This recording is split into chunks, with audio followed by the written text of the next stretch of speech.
My older sister sent a text at 6 in the morning, demanding I transfer $9,600 for her daughter's 10th birthday party. She included photos of a country club venue, a ruffled designer dress, and a $900 custom cake. I typed back 3 simple words: get a job. 15 minutes later, my father called to deliver his ultimatum: pay for the party, or you are no longer part of this family. That night, I made one phone call to cancel the entire event. By 6:30 the next morning, my phone was ringing off the hook, and the ultimate family takedown had officially begun. If you have ever been treated like a walking ATM by people who are supposed to love you, let me know where you are watching from in the comments. Hit that like button and subscribe because you will want to hear exactly how I dismantled their fake empire piece by piece. The screen of my phone lit up the dark bedroom of my Chicago condo. I squinted at the brightness, reading the incoming messages from Jasmine. My 29-year-old sister had a habit of treating my bank account like her personal slush fund, but this demand reached a new level of delusion. The first text was an invoice from the Crystal Room, one of the most exclusive event spaces in the city. The second was a picture of a tiered cake covered in edible gold leaf. Then came the demand. Aaliyah, I need $9,600 transferred to my account by noon. Connor's parents are flying in from Greenwich for the party, and we have to show them we know how to host a proper event. Do not make a big deal out of this, just send it. I stared at the screen, letting the sheer audacity of her words sink in. Jasmine and her husband Connor lived entirely for the aesthetic of wealth. Connor was a 33-year-old white man who constantly bragged about his family's generational wealth, yet he always magically forgot his wallet when the dinner check arrived. My parents particularly, my father Derek worshipped the ground Connor walked on. To Derek, having a white son-in-law from a supposedly prominent family was the ultimate social upgrade for our African-American family. It gave him bragging rights at his golf club, even if those rights were built on unpaid credit card bills and curated social media posts. I had spent my entire life being the family scapegoat. The dark-skinned, natural-haired, quiet daughter who preferred reading financial reports over chasing country club invites. I was the one they constantly belittled for choosing to start a business instead of hunting for a wealthy husband. They thought I was just some struggling event coordinator scraping by in the city. They had no idea that over the past decade, I had quietly built Lux Holdings into a commercial real estate powerhouse. They definitely did not know that Lux Holdings owned the Crystal Room. I set my coffee mug on the counter, picked up my phone, and typed my response. I did not justify, I did not explain, and I did not apologize. I simply wrote, "Get a job." Exactly 15 minutes later, my phone began to vibrate violently. The caller ID flashed my father's name. I took a deep breath and answered. Before I could say hello, Derek's voice boomed through the speaker. "What is wrong with you, Aaliyah? Your sister is in tears. Connor is furious. You are going to transfer that money right now and apologize for your disrespect." "Good morning to you too, Dad," I replied, keeping my voice perfectly level. "And no, I am not paying for a party that costs more than my first car. If Connor comes from such a wealthy background, he can pay for his own daughter's cake." "Do not bring Connor into this," Derek snapped, leaping to his son-in-law's defense. "Connor's family operates on tied-up trust funds. He does not have liquid cash for sudden expenses. You are single, you have no children, and you have zero responsibilities. The least you can do is support your sister. Support her." I asked, my grip tightening on the phone. "You mean like the time I was 22 and you forced me to drain my entire college savings just to put a down payment on a brand new Audi for Connor? You told me his image as a white-collar executive was more important than my tuition. You stole my future to fund his fake lifestyle, and now you want me to fund his daughter's party. If his credit cards keep getting declined, tell him to start taking the bus." "Listen to me very carefully," Derek growled, his tone shifting from angry to threatening. "Connor's parents are expecting a high-class event. If we look cheap in front of them, it reflects poorly on all of us. You will pay for this venue, Aaliyah, or you are cut off. You are done. You will not be welcome in my house, you will not be invited to holidays, and you will no longer be considered part of this family. Choose right now." The silence hung heavy between us. For 32 years, the threat of losing my family's love had kept me in line. It had made me hand over my hard-earned savings whenever Jasmine cried poverty. But standing in my kitchen looking out over the Chicago skyline that I had helped build, the threat suddenly lost all its power. "Okay," I said softly. "Okay, you will pay it." Derek asked, a smug note of victory creeping into his voice. "No, Dad. Okay, I am no longer part of the family. Have a nice life." I pressed the end call button before he could respond. My heart was pounding with an overwhelming sense of liberation. I had finally severed the cord. Jasmine and Connor wanted to play games with fake wealth. It was time they learned how real business operated. I opened my laptop and pulled up the internal management dashboard for Lux Holdings. I navigated to the booking schedule for the Crystal Room. There it was, a preliminary hold under Jasmine Adams, pending a final deposit of $9,600. The deposit they expected me to pay. I dialed Julian, my lead operations manager, at the Crystal Room. He answered on the second ring. "Good morning, Aaliyah. What can I do for you today?" "I need you to pull up the booking schedule for this coming Saturday. There is a hold under the name Jasmine Adams for a 10th birthday party." I heard the clicking of his keyboard. "Yes, I see it here. We are waiting on the final payment to lock in the catering and floral arrangements." "Cancel it?" I instructed, my voice unwavering. "Cancel the entire event," Julian asked, surprised. "Do we have a backup booking for that slot?" "We do now. Release the hold immediately.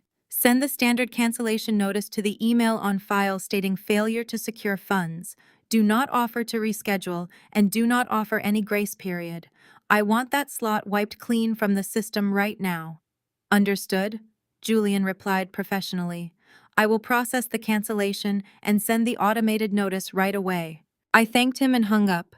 I stood by the window watching the morning traffic weave through the city streets below. Jasmine had wanted a luxury experience, and my father had demanded I foot the bill to protect their fragile fake empire. Tomorrow morning, they were going to wake up to a very different reality. The dominoes had been pushed, and I was more than ready to watch them fall. Exactly at 6:30 the next morning, the vibrating hum of my phone shattered the perfect quiet of my apartment. I was already awake and standing in my expansive walk-in closet, running my hands over a row of custom-tailored suits. I selected a sharp charcoal blazer and matching trousers. I was preparing for a day of high-level board meetings and commercial real estate acquisitions. The caller ID flashing on the marble vanity was completely out of place in my world of structured success. It was Jasmine. I let the phone ring 3 times. I took a slow sip of my black coffee, feeling the warm ceramic against my palms to ground myself. I knew exactly what was coming.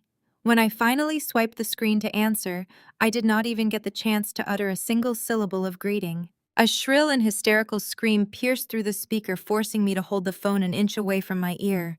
Jasmine demanded to know what I did. Her voice was trembling so violently, I could practically hear her pacing across the hardwood floors of her heavily mortgaged suburban home. She shrieked that she had just received an automated email from the management at the Crystal Room. She said they canceled her booking and completely ruined Chloe's 10th birthday party out of nowhere. She demanded to know if I was completely out of my mind. She yelled about how many senior partners from Connor's firm were invited to this event, and reminded me that his parents were flying in first class from Greenwich. I walked over to my kitchen island with my voice completely devoid of the frantic panic she so desperately wanted me to mirror. I told her I did exactly what Dad told me to do the night before. I reminded her that he gave me an ultimatum, and I simply chose not to be part of this toxic family dynamic anymore. I explained that since I am no longer family, I am no longer her personal bank account. I told her it was a very simple matter of cause and effect. She sobbed heavily into the receiver, though the tears sounded entirely manufactured for maximum guilt. She accused me of ruining her daughter's life over a petty temper tantrum. She called me an evil and bitter woman. She whined about how she had promised Connor's parents a luxury experience. She tried to manipulate me by saying I knew how they judged us and how we had to work twice as hard to prove we belonged in their white social circles. She asked how I could do this to my own niece, who was just a little girl. I fired back with my voice dropping to a dangerous and icy calm. I warned her not to dare use Chloe as a human shield to cover up for her husband's financial incompetence. I told her that if she wanted to talk about ruined lives and ruined futures, we needed to talk about the day I turned 22. I reminded her of how Dad marched into my bedroom and demanded I drain every single cent of my college savings account. I emphasized that it was my savings. The money I broke my back working double shifts at a diner to earn while she was out partying with her friends. I paused to let the memory fuel my resolve rather than my pain. I reminded her what that money was actually used for. It was not a medical emergency, and it was not to keep a roof over our heads. It was so Dad could put a massive down payment on a brand new luxury Audi for Connor.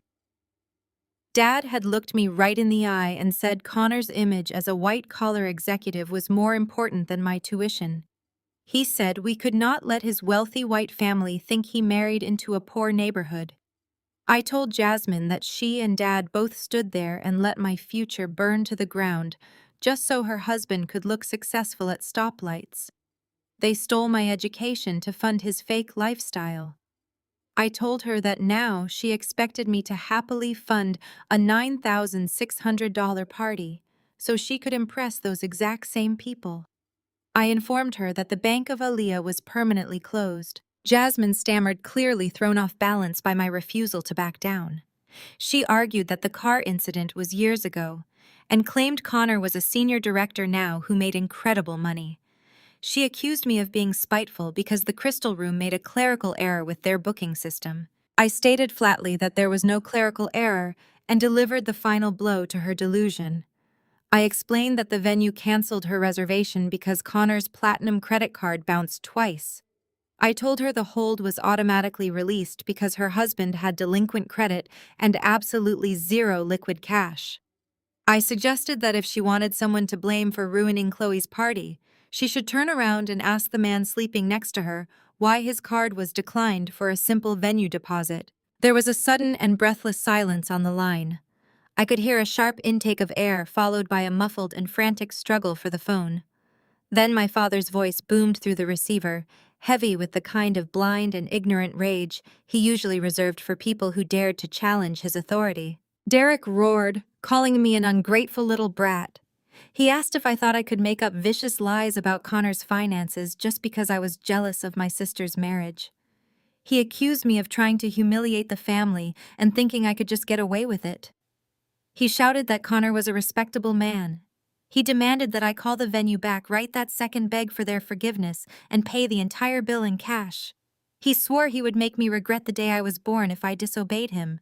I calmly told Dad I was not calling anyone, and I was certainly not paying for Connor's bounce checks. I suggested he sell that precious Audi if they needed cash so badly. Derek snarled with his breathing heavy and ragged through the phone. He declared I had pushed him too far this time. He announced that he and Connor were getting in the car right that very moment. He threatened that they were driving straight down to my pathetic little event planning cubicle. He promised to find my manager and tell them exactly what kind of unstable and toxic person they had working for them. He swore he would stand there and watch while they fired me. He ordered me to pack up my cheap little desk because my career was over today. I looked at my reflection in the hallway mirror and adjusted the collar of my blazer. I picked up my leather briefcase and my car keys. They thought I was some mid-level assistant fetching coffee and answering phones in a cramped and windowless cubicle. They had absolutely no idea that I was heading to a 40-story commercial building where my name was etched in brushed silver on the top floor. I smiled a slow and genuine smile as I told my father to please do exactly that. I told him I would be waiting. The morning air in Chicago carried a sharp chill, but inside the leather interior of my car, the temperature was perfectly controlled. I merged onto the highway with a sense of calm that I had not felt in years. For my entire life, my mornings usually began with a knot of anxiety in my stomach, anticipating whatever new demand or insult my family would hurl my way. But today, the knot was gone. I watched the city skyline grow larger through the windshield. Every glass tower and steel frame reminded me of the empire I had quietly built, while my father and sister were busy playing dress-up. I pulled into the private underground parking garage reserved exclusively for executive ownership at the Lux Holdings building. The attendant tipped his hat as I parked in my dedicated spot. I stepped out, smoothing the fabric of my bespoke suit. It was a custom-tailored charcoal gray set that cost more than Connor made in a month. Today it was not just a suit. It was my armor. I walked toward the private executive elevator, but paused and pivoted toward the main security desk in the grand lobby. Marcus, the head of security, stood up straight when he saw me approach. I greeted him warmly and told him I was expecting two very hostile visitors this morning. I described my father and Connor in precise detail. I instructed Marcus that when they arrived, he was to bypass the standard guest protocol. I told him to let them through the security gates without issuing guest passes. I made it absolutely clear that no matter how loudly they yelled or how disrespectfully they behaved downstairs, security was not to intervene or escort them out. I wanted them sent directly up to the 40th floor. Marcus looked slightly confused, since we usually had strict zero-tolerance policies for aggressive visitors, but he nodded and promised to handle it exactly as I asked. I wanted Derek and Connor to walk blindly into the trap thinking they owned the building. The ride up in the glass elevator was silent and swift. When the doors parted on the 40th floor, I stepped out into the pristine reception area of Lux Holdings. The floors were polished marble, and the walls were adorned with subtle modern art. My executive assistant Maya was already at her desk sorting through the morning briefing. I walked over and quietly warned her about the incoming storm. I told her two men were going to come out of the elevator demanding to see my manager. I instructed her to remain perfectly calm, offer them a cup of premium coffee, and let them throw their tantrum. I told her not to warn them about who I really was. I wanted them to dig their own graves. Maya smiled a knowing and sharp smile, assuring me she would play her part flawlessly. I opened the heavy double-glass doors to my corner office and stepped inside.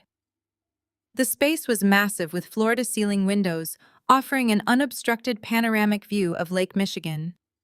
I hung my coat, walked over to my custom mahogany desk, and sat down in my leather chair. I opened my briefcase and pulled out a thick red folder, setting it squarely in the center of my pristine desk. The label printed cleanly across the front read, Adams Family Debt and Connor Liabilities. I had tasked my personal financial investigators to pull these records weeks ago, when Jasmine first started hinting that they were short on cash for the birthday party. I slowly opened the folder and ran my fingertips over the printed pages. The numbers printed on those bank statements were staggering. The documents proved that Connor was absolutely drowning in high-interest debt. His supposedly tied-up trust fund was a complete fabrication. His family had cut him off 3 years ago after a series of failed technology startups. To maintain the illusion of wealth for Jasmine and her country club friends, Connor had been taking out predatory loans. But the page that made my blood run ice cold was the property deed transfer I found at the back of the file. It showed that my father, Derek, had secretly taken out a massive second mortgage on our childhood home. He had drained his own retirement accounts and leveraged his entire manufacturing business just to bail Connor out of a fraudulent investment scheme. My father had literally mortgaged his own life just to protect the fragile ego of his white-collar son-in-law. I stared at my father's signature on the loan documents. I remembered sitting at the dining room table just last Thanksgiving. I remembered Derek loudly declaring that I needed to find a man like Connor to manage my finances because women simply did not understand how to build generational wealth. I remembered Jasmine laughing into her wine glass, telling me that event planning was a cute hobby, but I needed a real career if I ever wanted to sit at the adult table. I traced the total liability amount with my pen. They had called me a failure and a disappointment while standing on the edge of complete financial ruin. They were living in a paper house held together by lies and stolen money. And now, because Connor's credit was so completely destroyed that he could not even put a $9,600 hold on a party venue, they were coming to demand that I save them. I closed the red folder and aligned it perfectly parallel to the edge of my desk.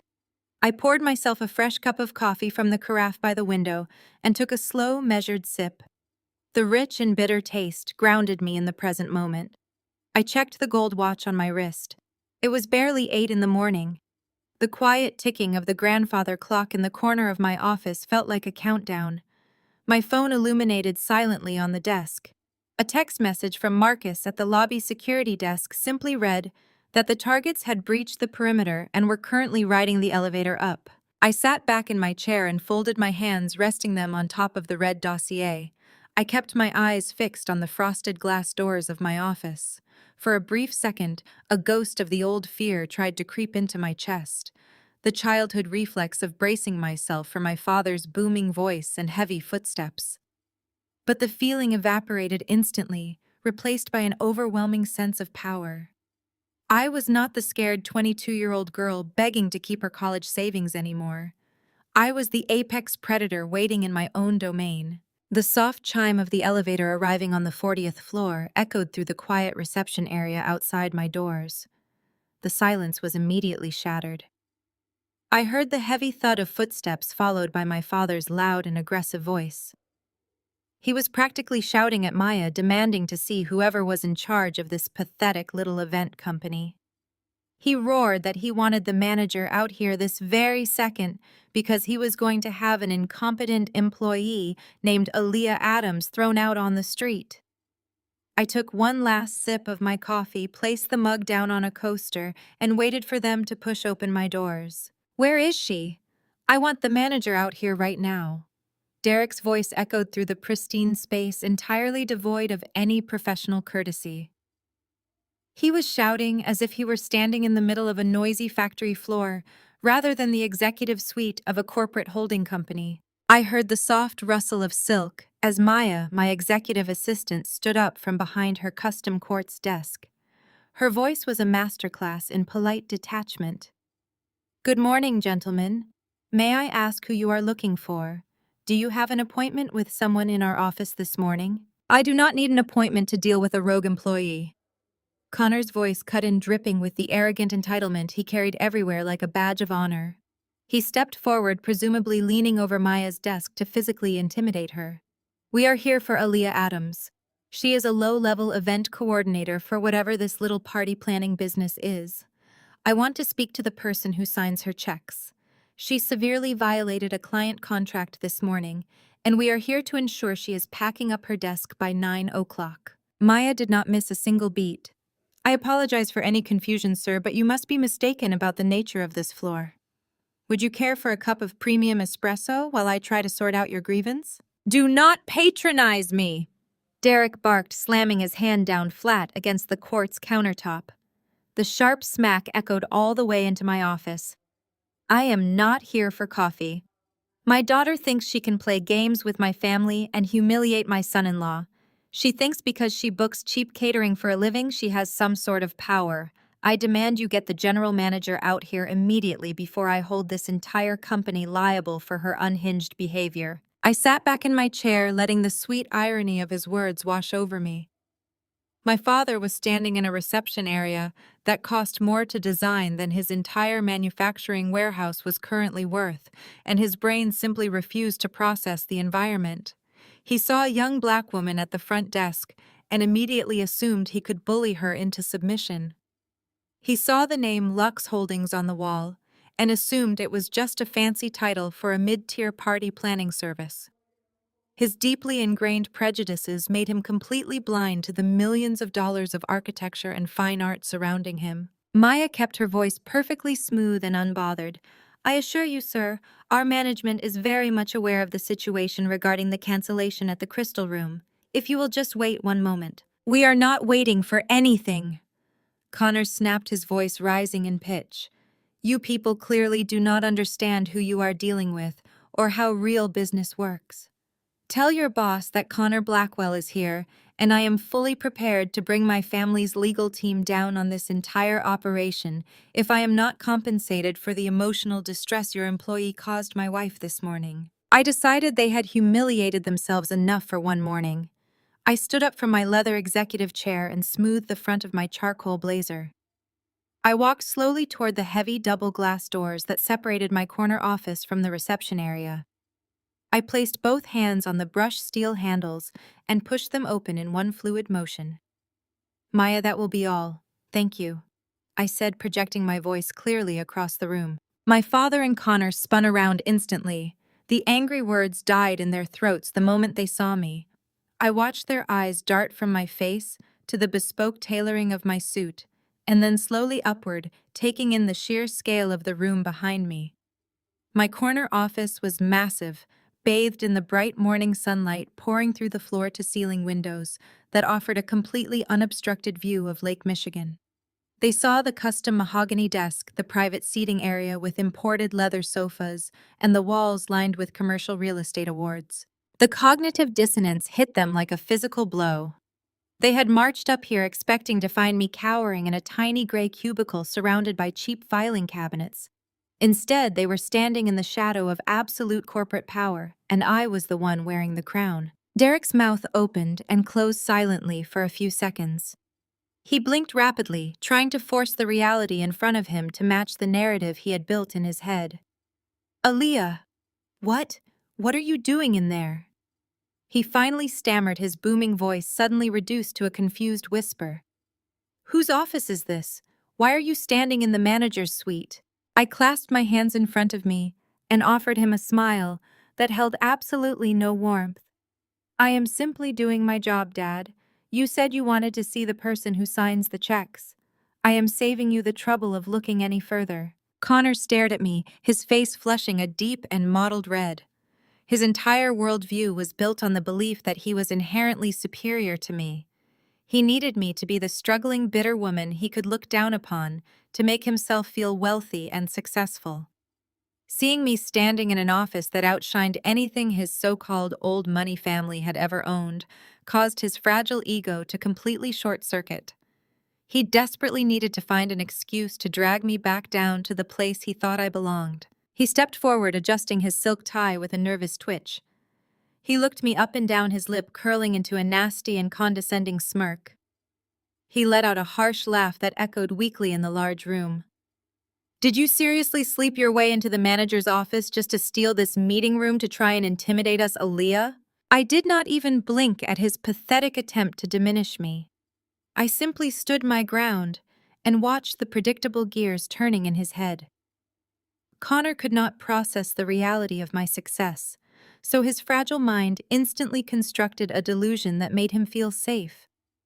He puffed out his chest and took 3 arrogant steps into my office, acting as though he were the CEO inspecting a branch location.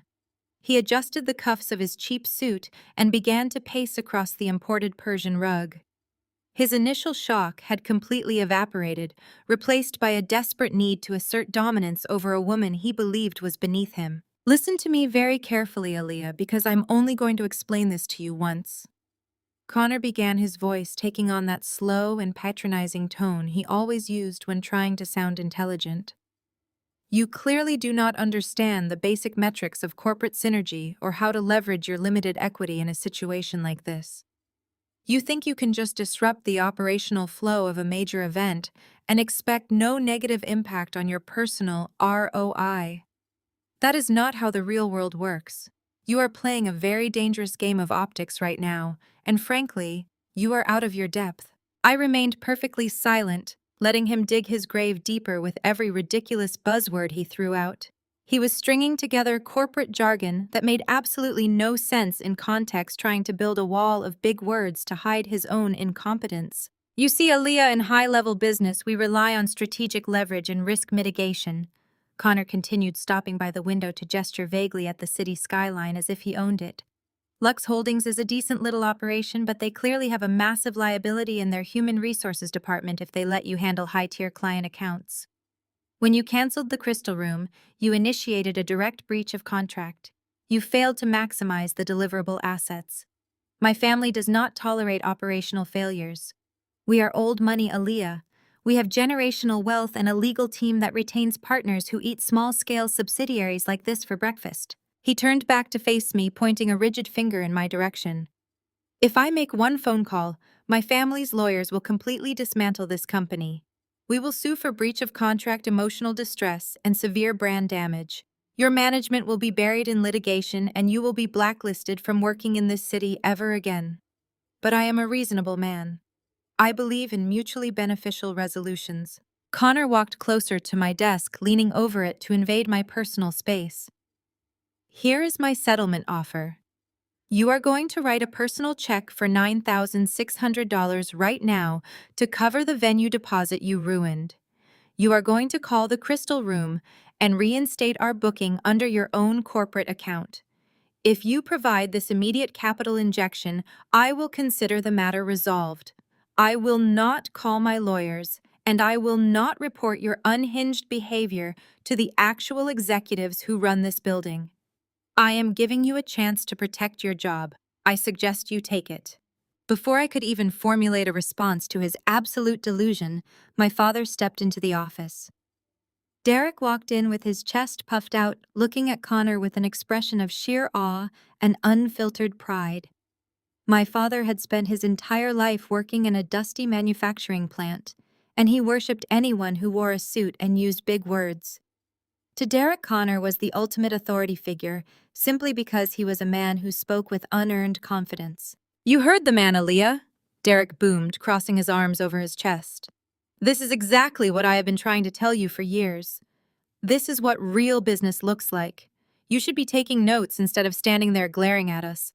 Connor is giving you a remarkably generous out after the absolute mess you made this morning." My father shook his head in disgust, looking at me as if I were a stain on his perfect morning. "You always let your emotions get the better of you. You throw these childish tantrums because you are jealous of your sister, and you never stop to think about the financial consequences. You have absolutely no concept of how the real world operates.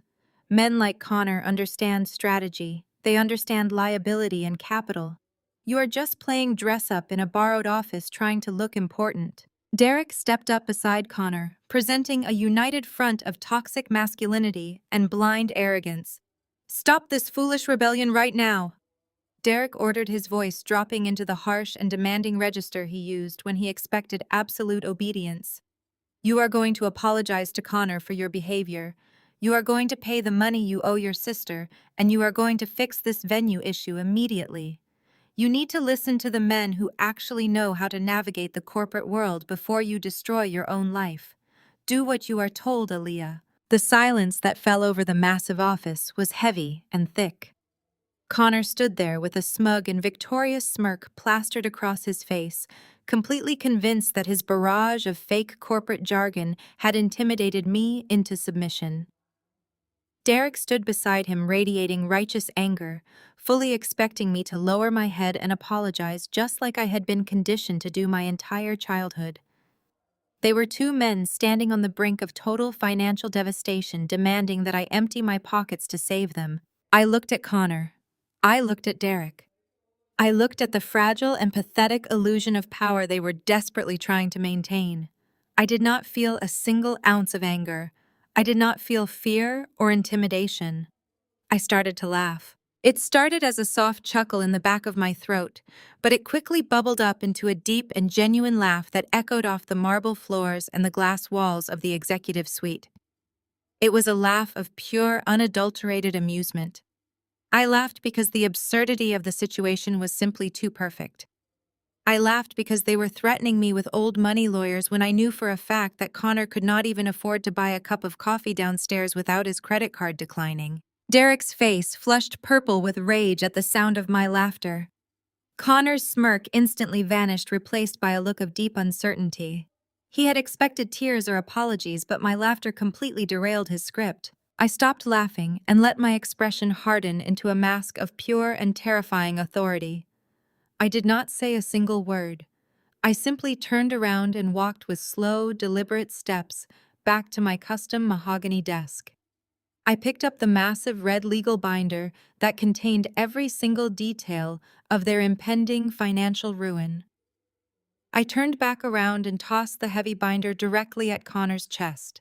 The heavy binder hit Connor dead in the center of his chest with a loud and satisfying smack. The sheer weight of the document caught him completely off guard. He stumbled backward, his expensive leather shoes slipping awkwardly against the polished marble floor as he desperately scrambled to catch the thick stack of financial records. He failed. The binder slipped through his manicured fingers and crashed onto the ground. A few loose pages containing the damning evidence of his delinquent credit accounts spilled out and fanned across the pristine rug right at his feet. I did not give him a single second to recover his breath or his fragile pride. I stepped out from behind my mahogany desk, the sharp click of my heels echoing through the massive office like a metronome ticking down the final seconds of his fabricated life. You marched up to the top floor of a commercial high-rise to give me a lecture on business acumen. I said, my voice dropping to a dangerously quiet and surgical whisper. You stood in my office and threw around words like synergy and strategic leverage and return on investment as if you had just memorized a glossary from a community college business syllabus. You thought you could intimidate me with fake corporate jargon because you are so deeply insecure about your own massive financial failures. Connor stared down at the spilled papers, his mouth opening and closing like a suffocating fish. The arrogant smirk that had been plastered across his face just moments ago was entirely gone. He looked up at me with wide and panicked eyes, realizing that the red binder on the floor contained the absolute truth about his shattered trust fund and his predatory loans. But since you are so eager to discuss commercial law and breach of contract, I think it is only fair that we talk about the actual legal framework of your ruined party. I continued pacing slowly across the room. I kept my eyes locked on his, watching the color rapidly drain from his cheeks. Let us talk about Section 4.2 of the Standard Vendor Agreement you signed with the Crystal Room. That specific clause explicitly states that if the primary cardholder bounces a payment 3 consecutive times due to delinquent credit, the venue reserves the right to immediately terminate the contract without prior notice. I paused and let the legal reality sink into his thick skull. I tilted my head, studying him like an insect under a microscope. There was no clerical error, Connor. There was no systemic glitch. I explained, my tone completely devoid of any sympathy. The automated billing system flagged your account for severe financial insolvency. The moment your supposedly limitless platinum card declined for the 3rd time, the contract was legally voided. The venue is fully protected under state commercial law to release the hold on the room, to prevent fraudulent clients from occupying the space. You have absolutely no grounds for a lawsuit. If your imaginary old money lawyers even attempted to file a claim against the venue, they would be laughed out of the courtroom and sanctioned for wasting a judge's time. My father, who had been standing frozen near the doorway, suddenly shook his head as if trying to clear a thick fog from his brain. His patriarchal programming simply could not process the fact that I was speaking with absolute legal authority. What are you talking about, Aaliyah? Derek demanded, his voice wavering with a sudden and unfamiliar hesitation. Why are you quoting the venue's legal contracts to us? You are just a low-level event coordinator. You just book the caterers and order the balloons. You do not have the authority to interpret commercial law. You need to stop this nonsense and go get the person who actually owns this business. I stopped pacing and turned my gaze slowly toward my father. I looked at the man who had stolen my college savings to fund a luxury car for the fraud standing next to him. I looked at the man who had constantly belittled my intelligence and told me that women belonged in the background. I walked over to my desk and tapped my index finger against the heavy brushed silver plaque sitting perfectly centered near my keyboard. I strongly suggest you read the name on the door you just walked through, Dad, I said, my voice echoing with absolute and chilling finality. This is not a party planning agency. This is Lux Holdings. It is a commercial real estate and hospitality conglomerate. We acquire, we develop, and we manage luxury venues across the entire Midwest. Derek squinted at the silver plaque on my desk. His lips moved silently as he read the engraved black lettering. The blood rushed out of his face, leaving him looking pale and suddenly very old. I do not work for this Crystal Room. I continued, delivering the final and crushing blow to their shared delusion. Lux Holdings owns the Crystal Room. We own the building it sits in. We own the boutique catering company that was supposed to serve your food. We own the entire vertical supply chain. I am not an event coordinator. I am the founder and the chief executive officer of this holding company. I own the venue, Connor, which means I am the one who personally authorized the cancellation of your delinquent account this morning. The silence that followed my revelation was absolute. It was the heavy and suffocating silence of total defeat. The illusion of male superiority they had clung to their entire lives shattered into a million irreparable pieces right there on my office floor. Connor's face turned a violent shade of beet red. The veins in his neck bulged as he struggled to process the magnitude of his humiliation. He had walked into my building planning to threaten my manager and get me fired. Instead, he had just tried to mansplain basic business concepts to a woman who owned a commercial real estate empire while standing on her property. He stammered a series of broken and incoherent syllables, unable to form a single complete sentence. He was completely and utterly broken. Derek looked like he was going to physically collapse. He braced his hand against the glass door, staring at me as if I were a ghost. The daughter he had written off as a disappointment was the sole owner of the corporate tower he was currently trespassing in. I did not give them the courtesy of watching them struggle to breathe. I turned my back on them and pressed the silver intercom button on my desk. "Marcus," I said, my voice perfectly calm and pleasant, "please send security up to the executive suite immediately. We have 2 non-clients trespassing in my office who need to be escorted off my property." Within seconds of my finger lifting from the silver intercom button, the heavy glass doors of my executive suite swung wide open. Marcus stood in the threshold, flanked by 2 of his most imposing security officers. They moved with the silent and synchronized efficiency of men who were highly trained to handle actual corporate threats, not 2 fragile men throwing a desperate temper tantrum.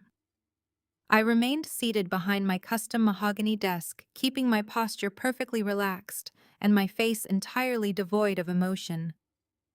I gestured casually toward Connor and my father, who were suddenly frozen in the center of my imported Persian rug. Connor tried to puff out his chest again, but the movement was shaky and completely unconvincing. He pointed a trembling finger at Marcus and tried to invoke his imaginary old money lawyers one last time. He warned the guards that putting a single hand on him would result in a massive civil lawsuit that would bankrupt the entire building. Marcus did not even blink at the threat. He stepped directly into Connor's personal space and calmly informed him that he was currently trespassing in a restricted corporate facility.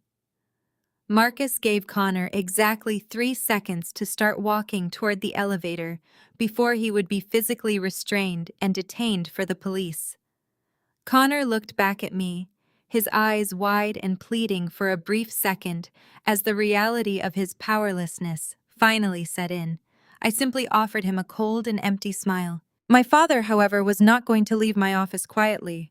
He had spent his entire life bullying his family into submission, and he simply could not accept that his manufactured authority held absolutely no weight in my domain.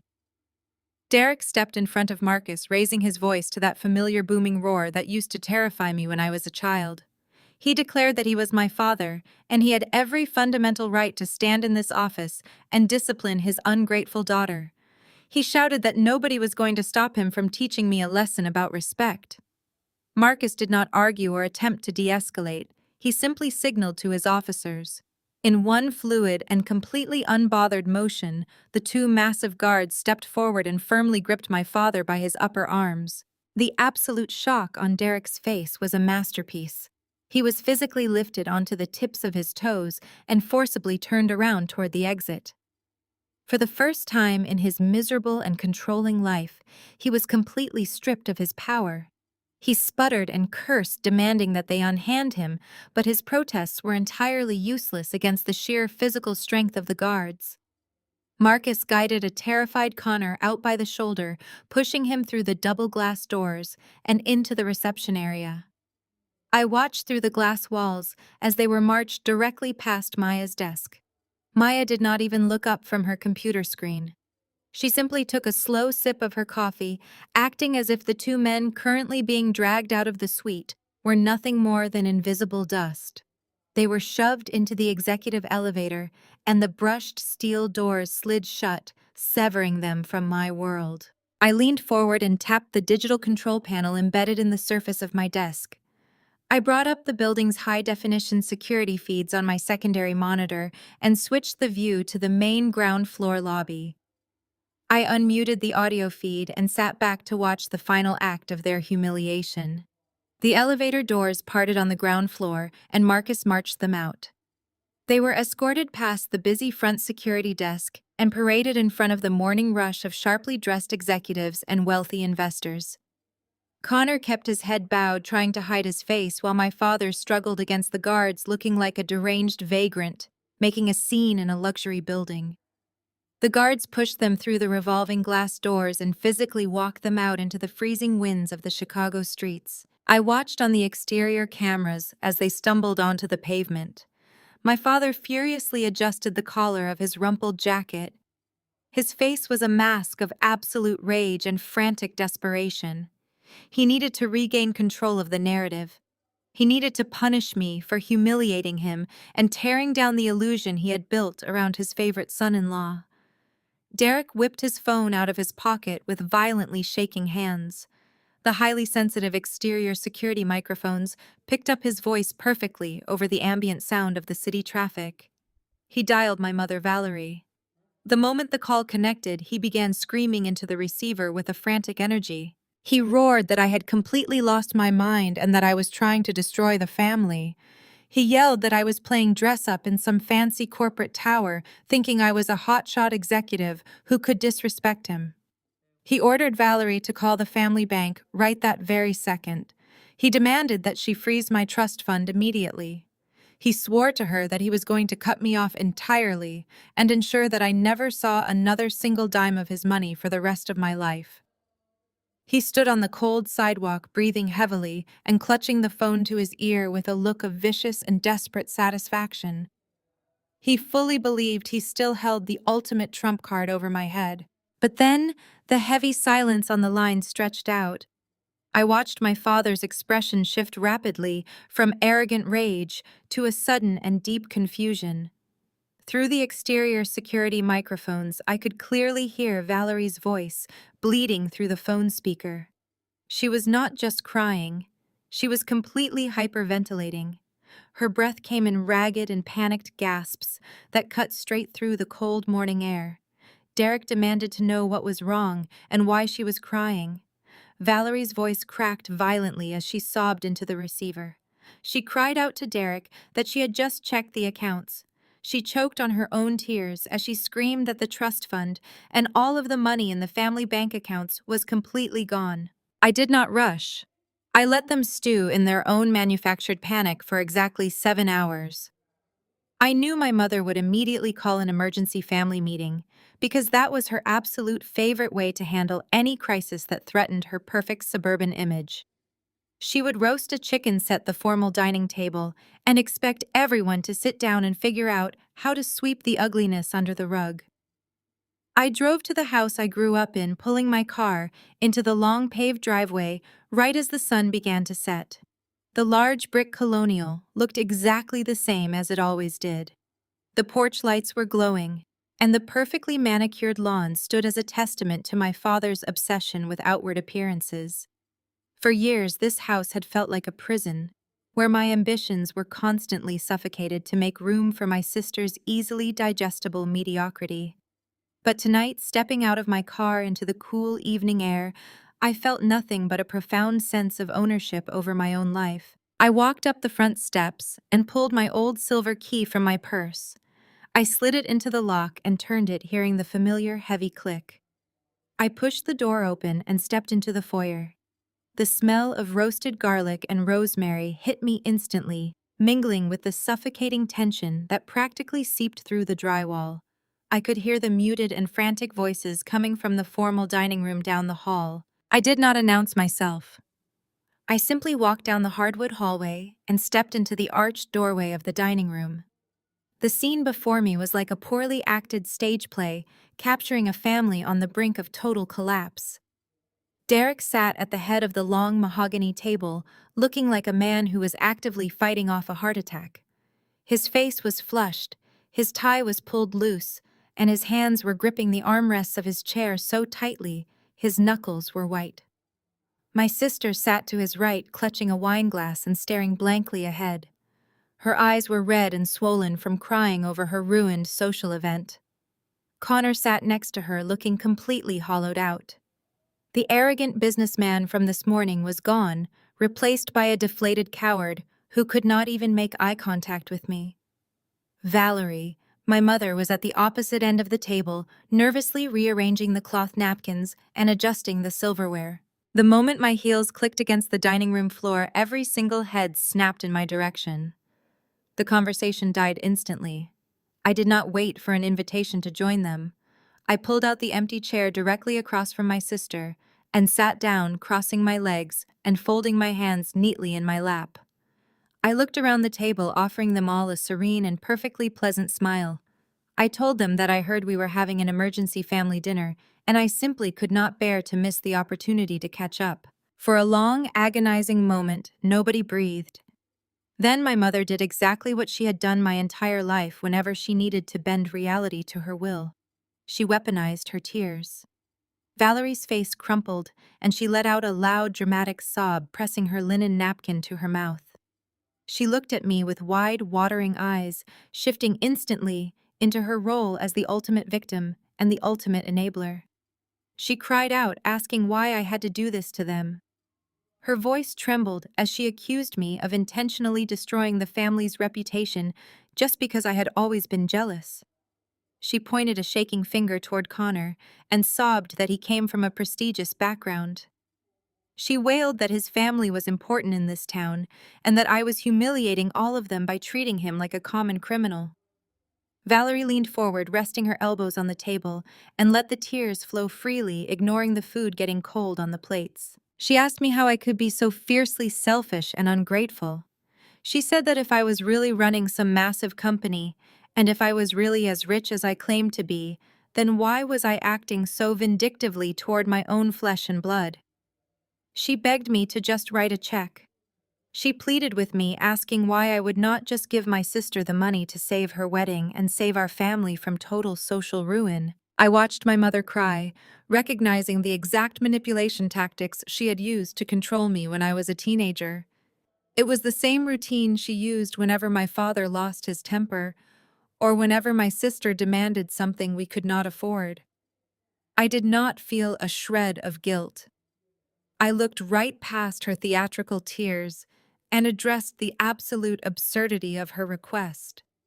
I kept my voice incredibly level and calm, refusing to match her chaotic energy. I told my mother that Connor did not have a prestigious background. I explained that Connor had a mountain of predatory debt and a platinum credit card that had been declined 3 times in a single morning. I told her that I was not going to fund my sister's delusion just so they could keep playing pretend with the country club crowd. I stated clearly that my money belonged to me, and I would not spend a single cent to bail out a man who had walked into my office and demanded I pay him for his own massive financial failures. I told my mother that her tears would not work on me anymore because I was no longer the little girl she could guilt into submission. The mention of my money was the spark that finally ignited the powder keg. Derek, who had been seething in absolute silence at the head of the table, could not contain his fury for another second. The realization that I was refusing to conform to his demands completely broke whatever thin restraint he had left. He shot up from his chair with such sudden violence that the heavy wooden seat tipped backward and crashed loudly onto the floor. He slammed his closed fist down onto the mahogany dining table, making the plates and crystal glasses rattle violently against the wood. His face was a deep shade of purple contorted with an unhinged and terrifying rage that he used to keep us all in line. But I did not flinch. He pointed a thick, trembling finger directly at my face and screamed at the top of his lungs. He demanded to know what I had done. He roared that he had spoken to the bank after security threw him out onto the street and that the accounts were empty. He leaned over the table, his voice vibrating with pure malice, and demanded to know exactly what I had done with the family trust fund that he was supposed to control. Derek stood towering over the dining table with his chest heaving and his face twisted into a mask of righteous fury. The heavy mahogany wood seemed to rattle under the force of his anger after he slammed his fist down. He glared at me with absolute hatred, fully convinced that his sudden financial ruin was entirely my fault. He demanded to know what I had done with the family trust fund, acting as though I had sneaked into the bank and robbed him blind. Valerie wept loudly into her linen napkin, waiting for me to break down and apologize for whatever crime my father had decided I was guilty of. She wanted me to fix it. She wanted me to write a check and save the day so she could go back to pretending her life was flawless. Connor sat frozen, staring at his untouched plate of food, completely terrified of the storm brewing in the room. He knew exactly what was coming, but he was too much of a coward to speak up. I did not raise my voice. I did not shrink back into my chair or offer a single word of apology. I simply reached down into the designer leather tote, resting quietly at my feet. I retrieved a thick manila folder, completely packed with certified financial documents, and tossed it directly into the center of the dining table.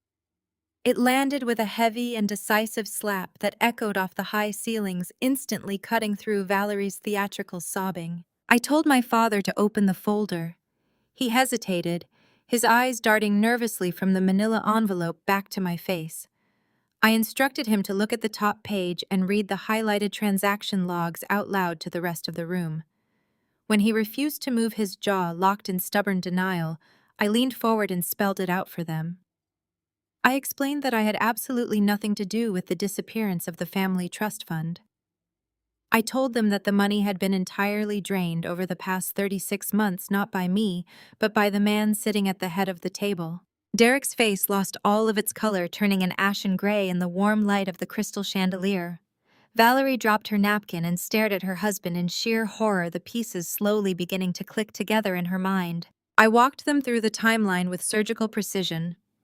I detailed exactly how my father had systematically emptied the primary trust account by authorizing dozens of massive offshore wire transfers. I explained how he had secretly taken out a second mortgage on the very house we were currently sitting in, just to secure even more liquid cash when the accounts started running dry. I watched Valerie grasp the polished edge of the table as the reality of her husband's massive deception washed over her. She turned to Derek, demanding to know if what I was saying was true, but Derek could not even look at her. He kept his eyes locked on the folder in the center of the table, looking like a man who had just been handed his own death sentence. But I was not finished. I turned my attention to Connor, who was now sweating profusely through his expensive dress shirt. I pointed out that the wire transfers did not just vanish into thin air. Every single dollar that Derek had siphoned out of my future and out of the family's security had been routed directly into 3 separate limited liability companies. I recited the names of the companies, watching Connor flinch violently with every single syllable. They were fake tech startups. They were shell corporations registered entirely under Connor's name that had never produced a single line of code, never hired a single employee, and never generated a single cent of revenue. I looked directly at my father and laid his pathetic psychology bare for everyone to see. I told him that he had spent his entire life working in dirty manufacturing plants, desperately trying to claw his way into the upper class. He had built wealth, but he had never possessed the social pedigree he so desperately craved. And then Connor arrived. Connor with his perfect blonde hair, his tailored suits, and his fabricated stories about generational wealth. I told Derek that he was so blinded by his own deep-seated insecurity that he looked at a mediocre white man and saw a golden ticket to high society. My voice remained perfectly steady as I delivered the absolute truth. I told my father that he had stolen my future to fund the catastrophic failures of a fraud. He had looked at his own daughter, who was working day and night to build a legitimate commercial real estate empire, and decided that I was less valuable than a man who simply looked like he belonged at an exclusive country club. He had willingly bankrupted his own family and mortgaged his own home just because he thought Connor's mere presence would magically upgrade his social status. He had sacrificed his own blood to buy the approval of a man who was entirely worthless. Valerie let out a sharp gasp, pressing both hands against her chest. She looked at Derek as if he were a complete stranger. The man she had deferred to her entire life, the man who demanded absolute respect and submission from everyone around him, had secretly destroyed their entire financial foundation just to impress their daughter's useless fiancé. Derek opened his mouth to defend himself, but no words came out. The authoritative patriarch had been completely dismantled. He collapsed back into his heavy dining chair, looking small and entirely pathetic. He knew that I possessed the paper trail proving every single transaction. He knew that his secret was out and that his wife was sitting right next to him, listening to the reality of their impending ruin. Connor, however, was not ready to accept defeat. His survival instinct kicked in, driving him to try and salvage the lie he had been living for years. He sat up straighter, adjusting his cuffs and attempting to project an air of calm authority that he did not possess. He looked at Valerie and Derek and tried to play the victim. He stammered that it was all just a massive misunderstanding. He claimed that the business ventures were completely legitimate, but they had simply hit an unexpected snag in the development phase. He raised his voice, insisting that it was just a temporary cash flow problem that happens to all great entrepreneurs. He swore to my parents that his family's massive trust fund was simply tied up in a complicated probate process back east. He told them that the lawyers were finalizing the paperwork as they spoke, and that he was just waiting for his grand inheritance to clear. He promised Derek that he would pay back every single dollar with heavy interest the moment the old money accounts were unblocked. He desperately tried to resurrect the lie, wrapping himself in the false armor of his prestigious background. I sat back in my chair and watched him dig his grave deeper with every ridiculous excuse. He was so terrified of being exposed as a fraud that he was willing to double down on a lie that was already dead. He looked at me with a defiant glare, challenging me to disprove his wealthy lineage. I did not argue with him. I did not raise my voice or call him a liar. I simply maintained my calm and pleasant smile. I reached back into my designer tote bag, feeling the smooth paper of the next file waiting in the dark. I grasped the folder that contained the absolute destruction of his final and most pathetic lie. I slowly pulled the next document out of my bag. It was a dark blue folder, this time heavy with the weight of absolute truth. I set it gently on the polished wood and slid it across the table. It glided smoothly, stopping directly in front of my sister. Jasmine stared down at the unassuming blue cover as if it were a venomous snake ready to strike. I told her to open it.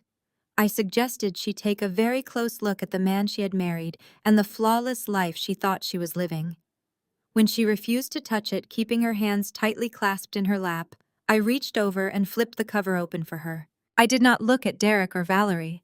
I focused entirely on Connor and Jasmine.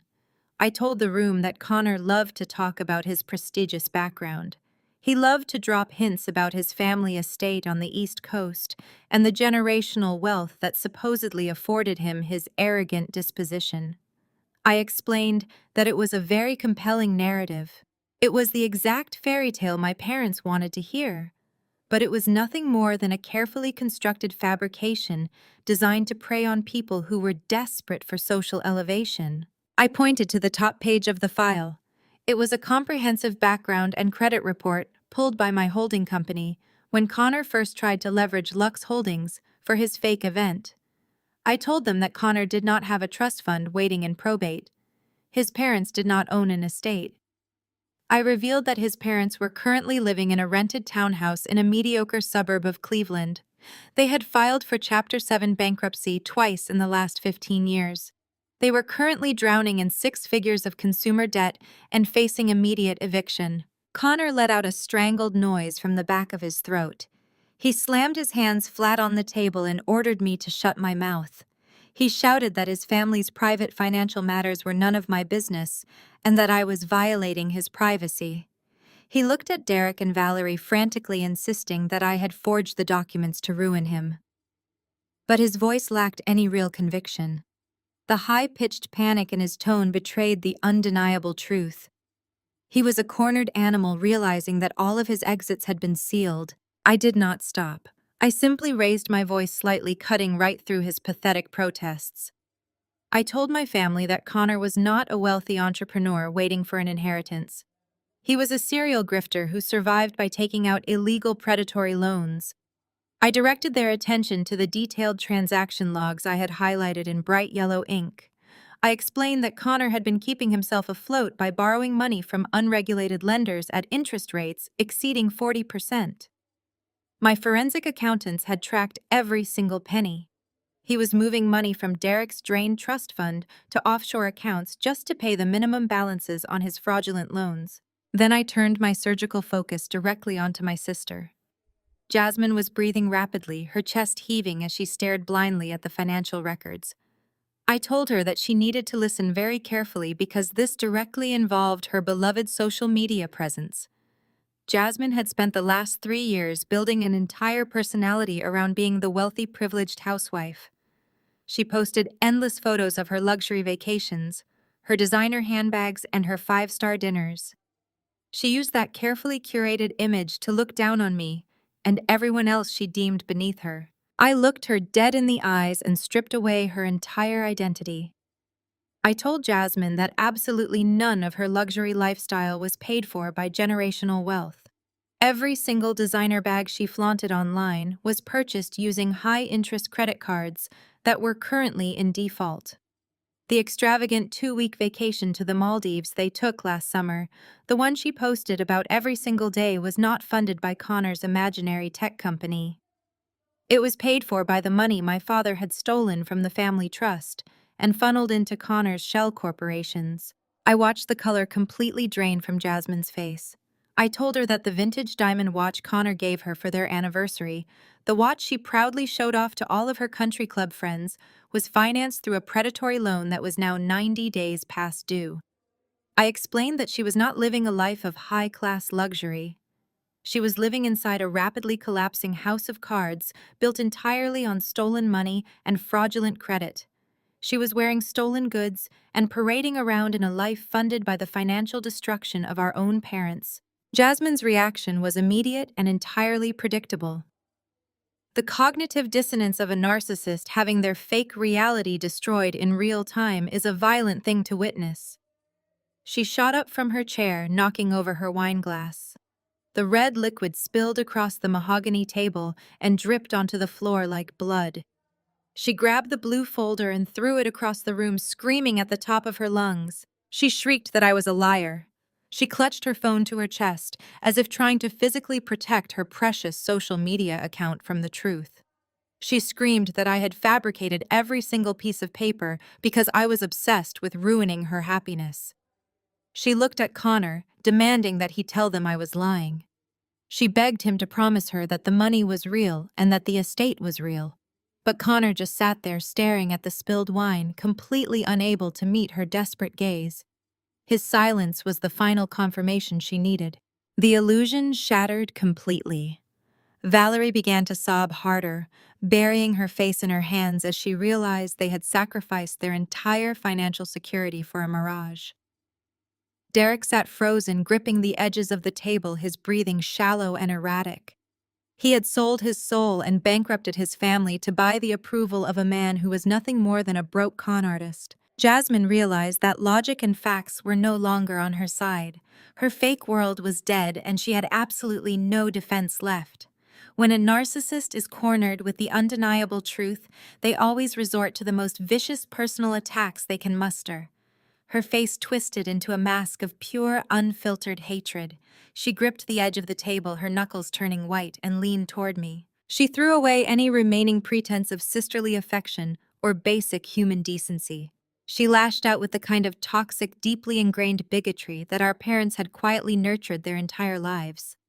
Jasmine screamed that I was just a miserable and pathetic liar. She shouted that I was trying to tear down her perfect life because I knew I would never have one of my own. Her voice reached a shrill, hysterical pitch that echoed painfully off the dining room walls. "You are just jealous," she screamed. Her face flushed red with unhinged rage. "You are just jealous because no high-class man will ever want a bitter, aggressive black woman like you." The heavy silence in the dining room hung in the air like a thick fog as Jasmine panted heavily. Her chest heaved as she waited for me to explode. She wanted me to scream. She wanted me to flip the table and validate every racist and misogynistic stereotype she and my parents had quietly harbored for years. She needed me to be the angry and bitter villain so she could retreat safely back into her role as the fragile and innocent victim. But I refused to give her the satisfaction. I sat perfectly still, allowing the suffocating silence to amplify the absolute pathetic nature of her outburst. I did not raise my voice. I did not blink. I simply let a cold and empty smile touch the corners of my mouth. I looked at her flushed face and her trembling hands, and I felt nothing but a profound and icy serenity. I leaned back in my chair, smoothing an invisible crease from my tailored skirt, and looked at her with an expression of pure, unadulterated dominance. I told her in a voice that was barely above a whisper that she was fundamentally misunderstanding the dynamic of power in this room. I told her that I did not need a high-class man to validate my existence or to pay for my lifestyle. I kept my gaze locked on her tear-streaked face and stated clearly that I do not need a high-class man because I am the high class. Jasmine flinched as if I had physically struck her across the face. The realization that her most vicious and hateful attack had completely failed to dent my armor seemed to drain the last bit of fight right out of her. She sank back into her chair, looking entirely defeated. But Derek could not allow this to happen. He could not sit there and watch his least favorite daughter assert absolute authority over his golden child and his chosen son-in-law. His fragile patriarchal ego simply could not process the fact that he was entirely at my mercy. He needed to regain control of the narrative immediately. He needed to be the savior of his household. Derek cleared his throat loudly, puffing out his chest and adjusting his ruined collar. He slammed his hand flat on the table again, drawing everyone's attention away from me. He told Jasmine to wipe her face and stop crying. He looked at me with a sickeningly arrogant smirk that completely defied the reality of the financial documents sitting right in front of him. He announced to the room that my money meant absolutely nothing to him. He claimed that he did not need a single dime of my disrespectful and ungrateful money because the family business had just been saved by a massive and miraculous stroke of luck. He stood up taller, speaking with the pompous authority of a man who firmly believed he was invincible. He boasted that a highly exclusive private equity firm operating through an anonymous corporate proxy had reached out to him just 48 hours ago. He told the room that this incredibly wealthy secret investor had seen the immense and untapped value in the family manufacturing business. Derek smiled broadly, proudly declaring that this anonymous savior had already stepped in and purchased every single ounce of their corporate and personal debt. I watched my father spin this delusional fairy tale with absolute fascination. He was so desperate to maintain his superiority that he was blindly trusting a faceless corporate entity that had suddenly swooped in to buy up his ruined life. He inflated the story further, his voice booming with manufactured confidence. He told Valerie to dry her tears because they were not going bankrupt and they were not going to lose the house. He looked at Connor and Jasmine and promised them that their social standing was completely secure. He boasted that this secret investor had not only bailed out the company, but was so impressed with Derek's leadership that they were injecting massive capital into the business. Derek turned his arrogant gaze back to me, clearly expecting me to be devastated by his sudden good fortune. He claimed that the investor was organizing a massive corporate gala to celebrate the new acquisition and that they had specifically offered to combine the event with Jasmine's wedding reception. He proudly announced that the secret investor had already secured a brand new venue downtown that was 10 times more exclusive than the one I had kicked them out of. He told me that my little power trip was a complete failure because a real player with real money had stepped in to protect his family. The effect of his delusion on the rest of the room was immediate and sickening. Valerie breathed a massive sigh of relief, clasping her hands together and thanking heaven for this incredible miracle. She instantly shifted from a sobbing mess back to the haughty and entitled matriarch, looking at me with renewed disdain. Connor sat up incredibly straight, suddenly finding his courage again now that he thought another wealthy benefactor was going to shield him from his own fraud. He shot me a smug and defiant look, fully believing that his lies were safe once more. Jasmine wiped her eyes and lifted her chin, looking at me with triumphant venom. They all eagerly swallowed this impossible fairy tale because the alternative was facing the devastating truth I had just laid out on the mahogany table. They would rather trust a total stranger than admit that I had won. I did not interrupt my father's magnificent speech. I let him bask in his imaginary victory. I listened as he detailed the incredible generosity of this mysterious holding company, marveling at the delicious and poetic irony of the situation. He had absolutely no idea who held the strings to his new puppet master. He did not realize that the anonymous corporate proxy he was currently praising was a subsidiary of my own enterprise. He had no clue that his secret savior was sitting right across the table from him. I stood up slowly and gracefully, pushing my chair back. I reached down and picked up my designer coat, draping it effortlessly over my arm. I looked at the four of them sitting around the ruined dining table, entirely trapped in a web of their own creation. I offered my father one final knowing smirk. I told him good luck with that secret investor. Then I turned my gaze to my sister, looking at her perfectly arrogant face, and told her I would see her at the party. Saturday evening arrived with a suffocating humidity that perfectly matched the thick atmosphere of desperation clinging to my parents' suburban mansion. The sprawling estate was illuminated by dozens of rented spotlights, casting harsh white beams across the perfectly manicured lawn and highlighting the sheer absurdity of the event. Jasmine had clearly gone completely unhinged in her effort to prove that her life was still a flawless masterpiece of generational wealth.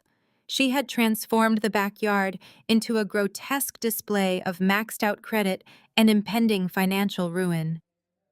A live string quartet was stationed near the deep end of the swimming pool, playing classical renditions of modern pop songs, while guests mingled on the stone deck. Uniformed caterers wove seamlessly through the crowd, carrying silver trays loaded with seared scallops and expensive imported caviar. Jasmine had managed to secure a massive floral wall constructed entirely of white roses, serving as a backdrop for the endless photographs she needed to fuel her fake social media reality. She had undoubtedly hired the most expensive vendors in the city, putting every single charge on whatever secret credit lines she had left, or opening new ones under my father's already heavily leveraged name. She had invited everyone she viewed as absolutely crucial to her social survival. The patio was swarming with her affluent black sorority sisters, women who had married prominent surgeons and federal judges. They stood in tight circles wearing designer silk and dripping in authentic diamonds, quietly assessing every single detail of the event with critical eyes. Jasmine was frantically darting between these groups, projecting a manic and incredibly fragile energy. Her laughter was too loud and too sharp, cutting through the ambient noise of the party like a warning siren. She was desperately trying to impress the elite mothers from her neighborhood parent-teacher association, ensuring they saw the overflowing champagne towers and the extravagant seafood displays. She needed them to believe she was still the undisputed queen of their social hierarchy. She complimented their dresses and boasted about her upcoming trips, completely detached from the reality that she was entirely broke. She needed to prove to herself and to the world that my revelations in the dining room a few nights prior were nothing more than the bitter lies of a jealous and vindictive sibling. But while Jasmine paraded around in a rented couture gown, her husband was visibly disintegrating near the edge of the garden. Connor stood isolated near a large oak tree, looking completely physically ill. The tailored tuxedo he wore seemed to hang loosely on his frame, as if he had lost 10 pounds in 3 days. He was sweating profusely, wiping his clammy forehead and his neck with a linen handkerchief every few minutes. He kept his head bowed, staring down at his phone and frantically refreshing the screen over and over again. He was waiting for a miracle that was never going to come. He was waiting for predatory loan approvals that had already been permanently frozen by my legal team. Every time his phone buzzed, he jumped, but his shoulders would immediately slump when he read the blank screen. I watched him through the tinted windows of my approaching vehicle as a guest walked up to him to ask about his latest tech venture. Connor stammered and stumbled over his words, unable to form a coherent sentence about his fake company. His eyes darted nervously toward the catering staff, likely terrified that someone was going to approach him and demand a valid credit card for the deposit. He looked like a man standing on the trapdoor of a gallows just waiting for the lever to be pulled. On the opposite side of the patio, Derek was completely oblivious to his son-in-law, currently having a quiet mental breakdown. My father was holding court near the outdoor bar, entirely in his element, and bloated with unearned pride. He held a crystal glass of expensive scotch in one hand and gestured wildly with the other. He was surrounded by a captive audience of local businessmen and country club members who had always viewed him as a heavyweight in the manufacturing industry. Derek was bragging loudly enough for half the party to hear. He was regaling them with the completely fabricated tale of his recent corporate triumph. He boasted about the massive and highly exclusive private equity firm that had recognized his undeniable business genius. He told the men that a secret investor had just purchased all of his company debt, completely wiping the slate clean and saving them from what he called a minor temporary cash flow issue. He puffed out his chest, declaring that this anonymous holding company was injecting millions of dollars into his business to double their output by the fourth quarter. He laughed arrogantly, telling his friends that the secret investor was so impressed with his leadership that they were funding this very party just to celebrate the new partnership. He basked in their admiring nods, entirely blind to the fact that he was publicly praising the very daughter he had spent his life trying to destroy. The heavy tires of my black luxury SUV crunched loudly against the gravel of the long, circular driveway. The sound was sharp and rhythmic, instantly drawing the attention of the valet staff stationed near the front portico. I did not move as the vehicle rolled to a smooth stop directly in front of the main entrance to the house. I sat in the spacious back seat, taking one final calm breath. The driver immediately stepped out and walked around to open my door. The humid evening air rushed into the climate-controlled cabin as I stepped out onto the pristine pavement. I smoothed the front of my tailored emerald green suit, ensuring that every line was razor-sharp and perfectly structured. I was not arriving as the discarded daughter or the bitter sister. I was arriving as the predator who owned the entire estate they were currently standing on. The heavy doors of the SUV opened on the other side, and my legal and financial team stepped out onto the driveway. Marcus, my lead corporate lawyer, stood to my right. He wore an immaculate charcoal suit, his face a mask of absolute ruthless professionalism.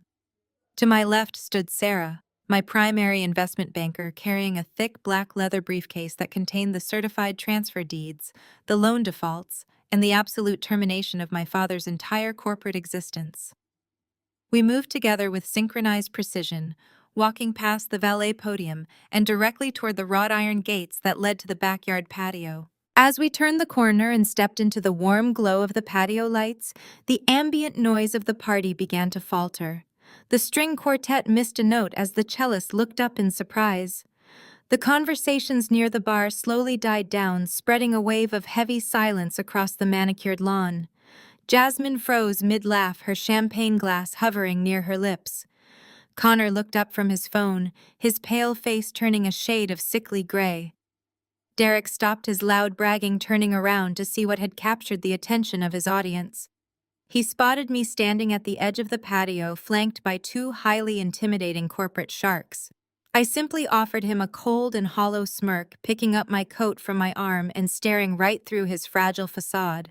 The music from the string quartet sputtered and died completely, leaving only the sound of water lapping against the edges of the illuminated swimming pool.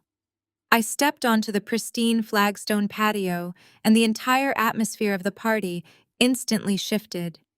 The ambient chatter of 200 affluent guests evaporated into a thick and suffocating silence. Every single pair of eyes locked onto me. I could feel the collective weight of their curiosity and judgment, but it meant absolutely nothing to me. I walked with the slow and deliberate pace of an apex predator entering an enclosure of trapped prey.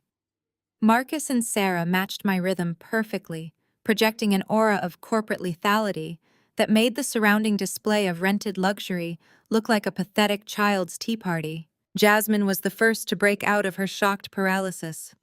Her survival instincts kicked in, driven entirely by her desperate need to protect her fabricated social standing in front of her sorority sisters and the neighborhood elite. She slammed her crystal champagne flute down onto a passing waiter's tray with so much force that the glass shattered. She marched toward me, her rented couture gown snapping violently around her ankles. Her face was a mask of sheer panic disguised as righteous indignation. She stopped 3 feet in front of me, blocking my path to the center of the yard. She hissed under her breath, demanding to know what I was doing here and ordering me to leave her property immediately. When I did not stop walking, she raised her voice shrill and trembling, pointing a perfectly manicured finger at my chest. She frantically signaled to a pair of hired security guards standing near the garden gate. She shouted at them to remove me, claiming I was an uninvited guest who was trespassing and attempting to cause a disturbance. The guards took one hesitant step forward, but Marcus simply turned his head and locked eyes with them. He did not say a single word. He did not need to. The raw authority radiating from my legal counsel was enough to paralyze them in their tracks. They recognized immediately that intervening would be a catastrophic mistake. I did not even break my stride. I did not look at Jasmine. I did not acknowledge her screaming or her flailing gestures. I simply walked right past her, treating her with the exact same level of consequence one might give to a speck of dirt on the pavement. I felt the breeze from her frantic movements as I brushed past, leaving her sputtering and hyperventilating in the middle of her wealthy friends. Her absolute irrelevance was finally cemented in front of the very people she was trying to impress. I kept my eyes locked entirely on my father. Derek was standing near a small elevated stage that had been set up in front of the grotesque wall of white roses. A sleek microphone on a silver stand was positioned there specifically for him to deliver his arrogant speeches. As I approached, he realized that his hired muscle was not going to save him and that Jasmine had completely failed to intercept me. His patriarchal ego immediately went into overdrive. He knew he could not physically stop me without looking weak in front of his wealthy country club peers and business associates. He needed to spin the narrative. He needed to maintain his illusion of absolute power and turn my arrival into a testament to his own benevolence. Derek forced a booming, jovial laugh that echoed unnaturally across the silent patio. He practically sprinted up the 2 small steps onto the stage and grabbed the microphone. He tapped it twice, sending a sharp thud through the outdoor speakers before gripping it tightly. He plastered a wide and completely fake smile onto his face, spreading his arms wide as if he were welcoming a lost sheep back into the fold. He spoke into the microphone, his voice dripping with condescension and manufactured warmth. He announced to the crowd that his wayward daughter had finally decided to join the celebration. He chuckled, looking out at the sea of confused faces, claiming that family was everything, and that a good father always leaves the door open no matter how rebellious or misguided his children might become. He was sweating slightly, his knuckles white as he gripped the microphone stand, but he pushed forward, desperate to control the room. He used the attention to seamlessly pivot back to his favorite subject. He puffed out his chest and loudly boasted about the indestructible legacy of the family name. He pointed toward Connor, who was currently hiding near the oak tree, and then gestured broadly to the extravagant party surrounding them. He told his guests that this night was not just about his daughter's beautiful marriage, but about a monumental corporate victory. He proudly declared that their family business had just secured the backing of an anonymous financial savior. He bragged that this incredibly wealthy secret investor had recognized his unparalleled business acumen and had stepped in to completely eliminate their debt. He grinned down at me, clearly believing that this public declaration would put me in my place and prove that his empire was completely untouchable. He wanted me to stand there in the crowd and accept defeat. I reached the base of the small stage and did not stop. I walked up the 2 steps, my heels clicking sharply against the wood. Marcus and Sarah stopped perfectly at the base of the stage, standing like sentinels as I approached my father. Derek's fake smile began to falter as I stepped into his personal space. The sheer force of my calm composure completely unnerved him. He tried to hold his ground, but as I reached out my hand, his grip on the microphone loosened. I did not yank it away. I simply slipped it smoothly from his trembling fingers with absolute ease. He took a stumbling step backward, his eyes wide with sudden unspoken terror. I turned to face the massive crowd of guests. The silence was absolute. Nobody moved. Nobody breathed. I looked out over the sea of designer clothing and stunned faces, letting the weight of the moment settle over the manicured lawn. I held the microphone perfectly steady and let my voice carry through the night air, crisp and undeniably powerful. I looked back at Derek and then addressed the entire party. I told them that since we are celebrating family legacies and financial saviors, I think it is time you meet the secret investor. The collective gasp from the patio was immediate and audible. 200 affluent guests stood absolutely frozen, their crystal champagne glasses suspended in midair. The sheer audacity of my statement echoed across the manicured lawn, bouncing off the rented floral walls and sinking directly into my father's chest. Derek stared at me, his face cycling rapidly through utter confusion, deep disbelief, and finally a desperate bubbling rage. He lunged forward, trying to snatch the silver microphone back from my hand, but I simply took a single calculated step out of his reach. He hissed at me under his breath, his face turning a mottled shade of crimson, demanding that I stop this ridiculous stunt before I humiliated the entire family in front of his important colleagues. He warned me through gritted teeth that his new corporate partners were ruthless and that they would utterly destroy me for interfering with their major acquisition. I smiled at his pathetic attempt at intimidation, keeping my posture perfectly relaxed.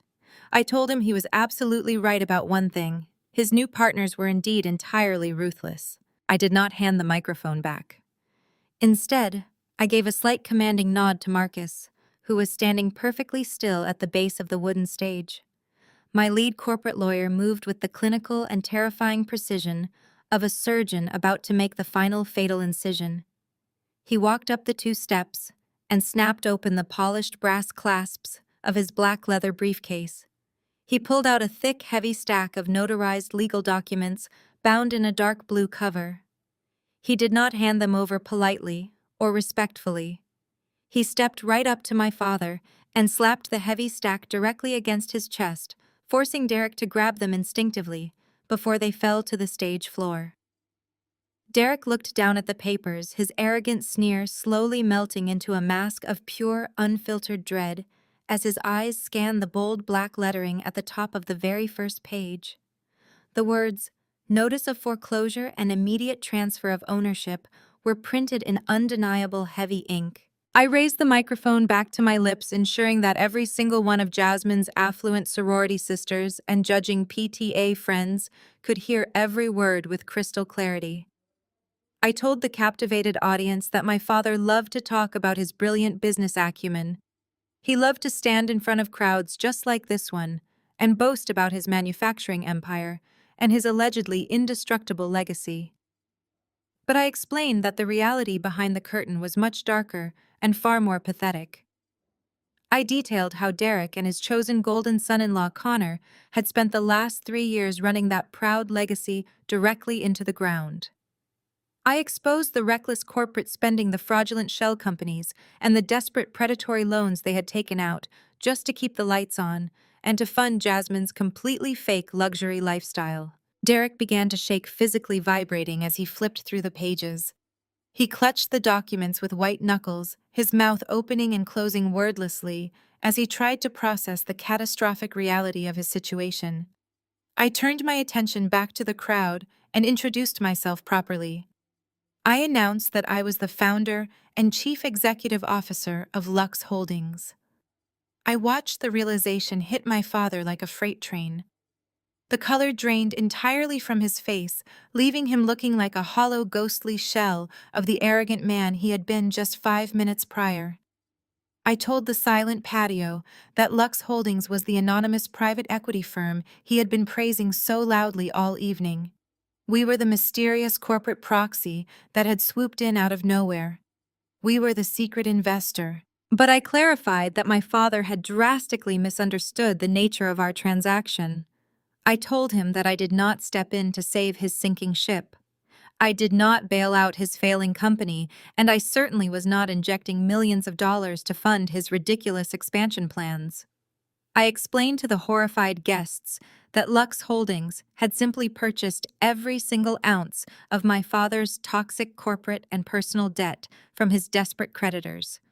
And because his business was practically worthless on paper, I had bought that massive mountain of debt for absolute pennies on the dollar. Connor let out a strangled, pathetic noise from the back of the crowd.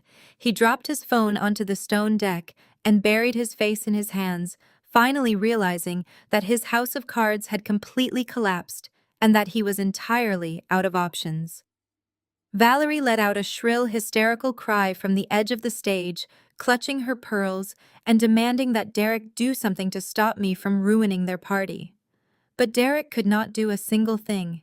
He was staring at the second page of the document, his eyes wide with sheer terror as he read the specific clauses Marcus had highlighted in bright yellow. I looked right at my father and delivered the final crushing blow to his fragile patriarchal ego. I told him that because he and Connor had officially defaulted on those loans over 90 days ago, Lux Holdings was legally exercising its right to immediate collection. I was not there to negotiate a repayment plan or to offer a generous grace period. I was there to execute the collateral clause. They had bet everything they owned to maintain their fake image, and they had lost. The reaction from Jasmine's carefully curated social circle was instantaneous and vicious. Whispers erupted across the patio like a sudden violent gust of wind. The wealthy women in designer dresses began murmuring behind their hands, shooting sideways, judging glances at Jasmine, who was now trembling uncontrollably near the outdoor bar. Her entire fake world had just been violently dismantled in front of the exact people she was trying so desperately to impress. The illusion of her generational wealth was dead, and her peers were already turning on her. I turned my gaze away from my broken father and looked directly into the crowd of gossiping PTA moms and affluent sorority sisters. I wanted them to know exactly who held the true power in this family. I wanted Jasmine to understand that she had brought this ultimate humiliation entirely upon herself. I raised my chin and let my voice carry absolute final authority. I am the sole legal owner of Derek Adams' company, and as of this morning, I am also the deed holder of this mansion. The absolute silence that followed my declaration lasted only for a fraction of a second before the entire backyard erupted into pure, unadulterated chaos. The collective gasp from the 200 guests swept across the patio like a physical shockwave. The affluent parent-teacher association mothers and the haughty sorority sisters did exactly what I knew they would do. They immediately reached into their designer handbags and pulled out their smartphones. The bright flashes of camera lenses began popping in the humid night air, illuminating my father's pale and horrified face. They were recording every single second of this magnificent downfall. The very people Jasmine had invited to validate her imaginary wealth were now eagerly live-streaming her absolute financial destruction to the entire world. It was a feeding frenzy of high society gossip, and my family was the main course. Derek stood frozen on the small wooden stage, clutching the foreclosure documents against his chest, as if he could somehow hide the truth from the crowd. He was breathing in short, shallow gasps, his eyes darting wildly around the yard, searching for an escape that simply did not exist. Valerie was sobbing openly now, her loud theatrical wails echoing over the sound of the hired string quartet hastily packing up their instruments and fleeing the scene. The perfectly curated facade of the Addams family was burning to the ground in real time, and there was absolutely no water left to put out the flames. It was then that Connor decided to make his final fatal mistake. Driven by the sheer panic of a cornered animal realizing that his entire grift was completely exposed, he tried to salvage whatever scrap of masculinity he thought he had left. He pushed his way violently through the crowd of whispering women, his face flushed red, and his fists clenched tight at his sides.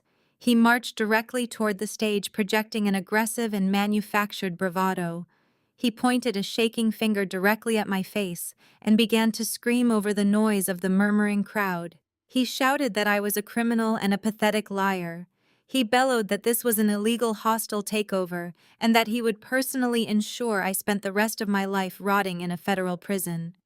He tried to sound like a brilliant titan of industry addressing the crowd and claiming that my documents were entirely fraudulent. He yelled that he had a team of high-powered attorneys who would sue Lux Holdings into oblivion before the sun came up tomorrow. I did not flinch. I did not step back. I simply looked at the pathetic sweating man in his rented tuxedo and felt a deep, satisfying wave of pity. I did not even dignify his hysterical threats with a response. I just turned my head slightly and gave Marcus a single subtle nod. My lead corporate lawyer stepped smoothly in front of me, moving with the predatory grace of a man who destroys lives for a living. Marcus did not raise his voice. He did not need to shout. He simply projected his deep, commanding baritone across the patio, cutting effortlessly through Connor's frantic screaming. He opened the blue leather folder in his hands and delivered a legal execution so precise and so devastating that it left the entire yard completely paralyzed. Marcus looked Connor dead in the eyes and flawlessly quoted the exact legal documents Connor had signed. He recited the specific dates, the exact routing numbers, and the undeniable financial figures. He explained to the breathless crowd that Connor had not just defaulted on a few minor business loans. Marcus revealed the absolute most sickening twist of Connor's entire fraudulent scheme. He stated clearly that when my father had foolishly granted Connor power of attorney to manage the failing family business, Connor had quietly used that power to completely cross-collateralize the family estate. Marcus pulled out a crisp white sheet of paper and held it up for the front row of guests to see. He announced that Connor had secretly put up the very mansion we were standing in as collateral to secure an emergency offshore loan. And he had not used that money to save my father's business. Marcus read the transaction logs proving that Connor had funneled the borrowed millions directly into his own personal accounts to cover his massive illegal gambling debts and to pay for the extravagant vacations Jasmine loved to flaunt online. He had literally signed away his in-laws' family home just to buy himself a few more months of pretending to be a wealthy tech entrepreneur. The collective intake of breath from the crowd was deafening. The whispering intensified into a loud buzzing hum of pure scandal. The affluent women were pointing at Connor, looking at him with absolute disgust. They were whispering about the rented catering, about the fake designer dresses, about the sheer pathetic reality of a man who would steal his wife's childhood home to pay off his personal debts. Jasmine was standing completely still near the edge of the floral wall. The color had entirely vanished from her skin, leaving her looking like a porcelain doll that was about to shatter. She stared at Marcus, listening to the undeniable legal proof that her entire existence was a lie. She slowly turned her head and looked at her husband. Connor was no longer yelling. He was shrinking back, his shoulders hunched as he stared at the ground, completely unable to meet her eyes. Jasmine looked at my father. Derek was staring at Connor with a look of murderous realization, finally understanding that the man he had chosen over me had stolen his house right out from under his feet. Jasmine realized in that exact moment that she had absolutely nothing left. She had no generational wealth, she had no trust fund, she had no mansion, she did not even have a rich husband. She was married to a broke and desperate con artist who had bankrupted her parents and lost their home to the sister she had spent her entire life despising. The perfectly constructed social media reality she had worshipped for years simply vaporized into thin air. The absolute crushing weight of the truth hit her all at once. Her legs completely gave out beneath her. The pristine illusion broke into a million unrecoverable pieces. Jasmine let out a hollow, broken sound and dropped straight down to her knees, collapsing right there on the manicured grass as the flashing cameras of her former friends captured every single moment of her absolute destruction. Derek stood completely paralyzed on the small wooden stage. The heavy legal documents trembled uncontrollably in his hands. The reality of his absolute ruin washed over him like a suffocating wave. His company, the manufacturing empire he had built and used as a bludgeon against me my entire life, was gone. The sprawling estate he had used to broadcast his superiority was no longer his. He looked out at the sea of guests. The very people he had spent the last hour trying to impress were now staring at him with a mixture of pity and profound disgust. The whispers were deafening. He saw his wealthy business associates turning their backs and quietly signaling to their wives that it was time to leave. The social execution was absolute. The arrogant patriarch, the man who had demanded blind obedience and absolute submission, physically deflated right in front of me. The broad shoulders that he had puffed out with false pride just moments ago suddenly slumped forward. His face aged 10 years in 10 seconds. The color drained from his cheeks, leaving him looking sickly and entirely defeated. He dropped the microphone onto the wooden stage where it landed with a loud, harsh thud of feedback. He stepped down toward me with his hands raised in a frantic, placating gesture. The transformation was almost difficult to witness. Derek was no longer the imposing titan of industry. He was a broken, desperate man begging for his life. He closed the distance between us with his eyes wide and pleading. He completely abandoned his golden son-in-law, stepping right past Connor as if the man no longer existed. He threw him under the bus without a second thought as his voice cracked in a desperate attempt to rewrite the narrative. He claimed he had no idea what Connor was doing behind closed doors. He swore he never authorized the mansion to be used as collateral. He reached out with his trembling fingers hovering just inches from my tailored sleeve, but he was too terrified to actually touch me. He invoked the one word he had spent my entire life weaponizing against me: family. He stammered and stumbled over his words as his voice grew thick with rising panic. He begged me to look at him as my father and not as a corporate adversary. He pleaded with me to remember the blood that ran in our veins, claiming that family protects each other when things get difficult. He asked for a private meeting and a repayment plan and a second chance. He offered to fire Connor immediately and to publicly denounce him and to give me a seat on the board of a company I already owned.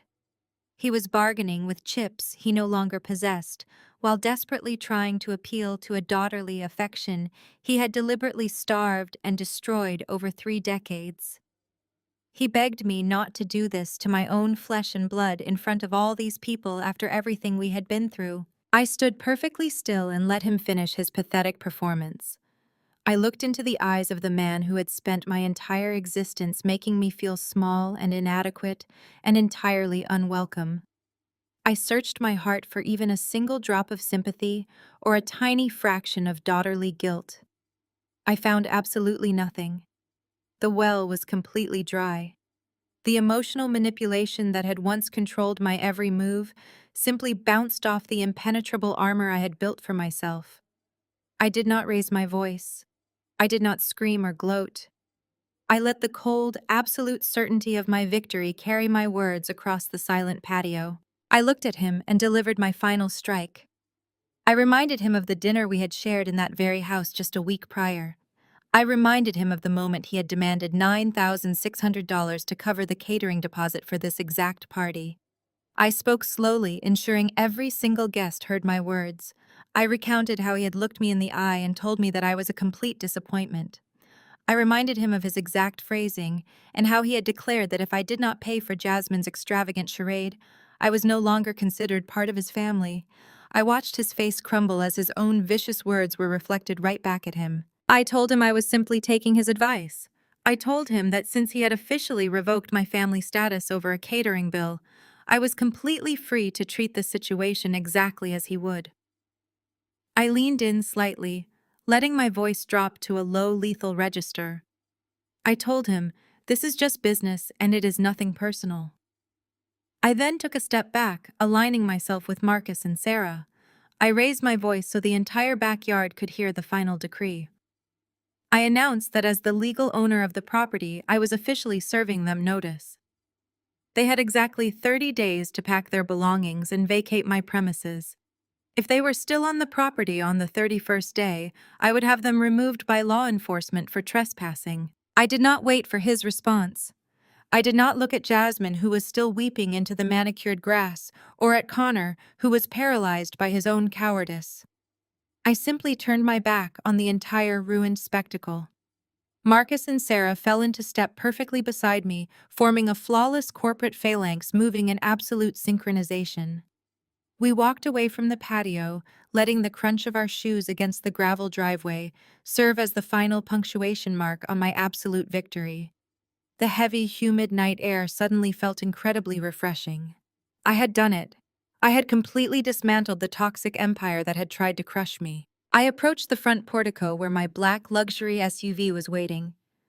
The valet staff stood off to the side, staring at me with wide, intimidated eyes. My driver stepped forward, opening the heavy rear door of the vehicle. I felt a deep, profound sense of peace settling into my bones. The war was over. I had won. But just as I placed my hand on the doorframe to step inside, the sharp, violent screech of tires tore through the quiet suburban street. A massive police cruiser came tearing up the long, circular driveway. The heavy vehicle swerved aggressively as its tires kicked up a cloud of white gravel dust. It slammed to a halt directly in front of my SUV, completely blocking my exit. The blinding red and blue emergency lights instantly illuminated the driveway, casting harsh, sweeping shadows across the front of the mansion. I froze with my hand still resting on the open car door as two uniformed officers immediately threw open their doors and stepped out into the humid night. The heavy doors of the police cruiser slammed shut with a metallic finality that echoed across the sprawling estate. The revolving red and blue lights painted the white exterior of the mansion in harsh, frantic colors, casting long, twisting shadows over the pristine landscaping. I stood perfectly still near the open door of my SUV, watching as the two uniformed officers stepped onto the gravel driveway.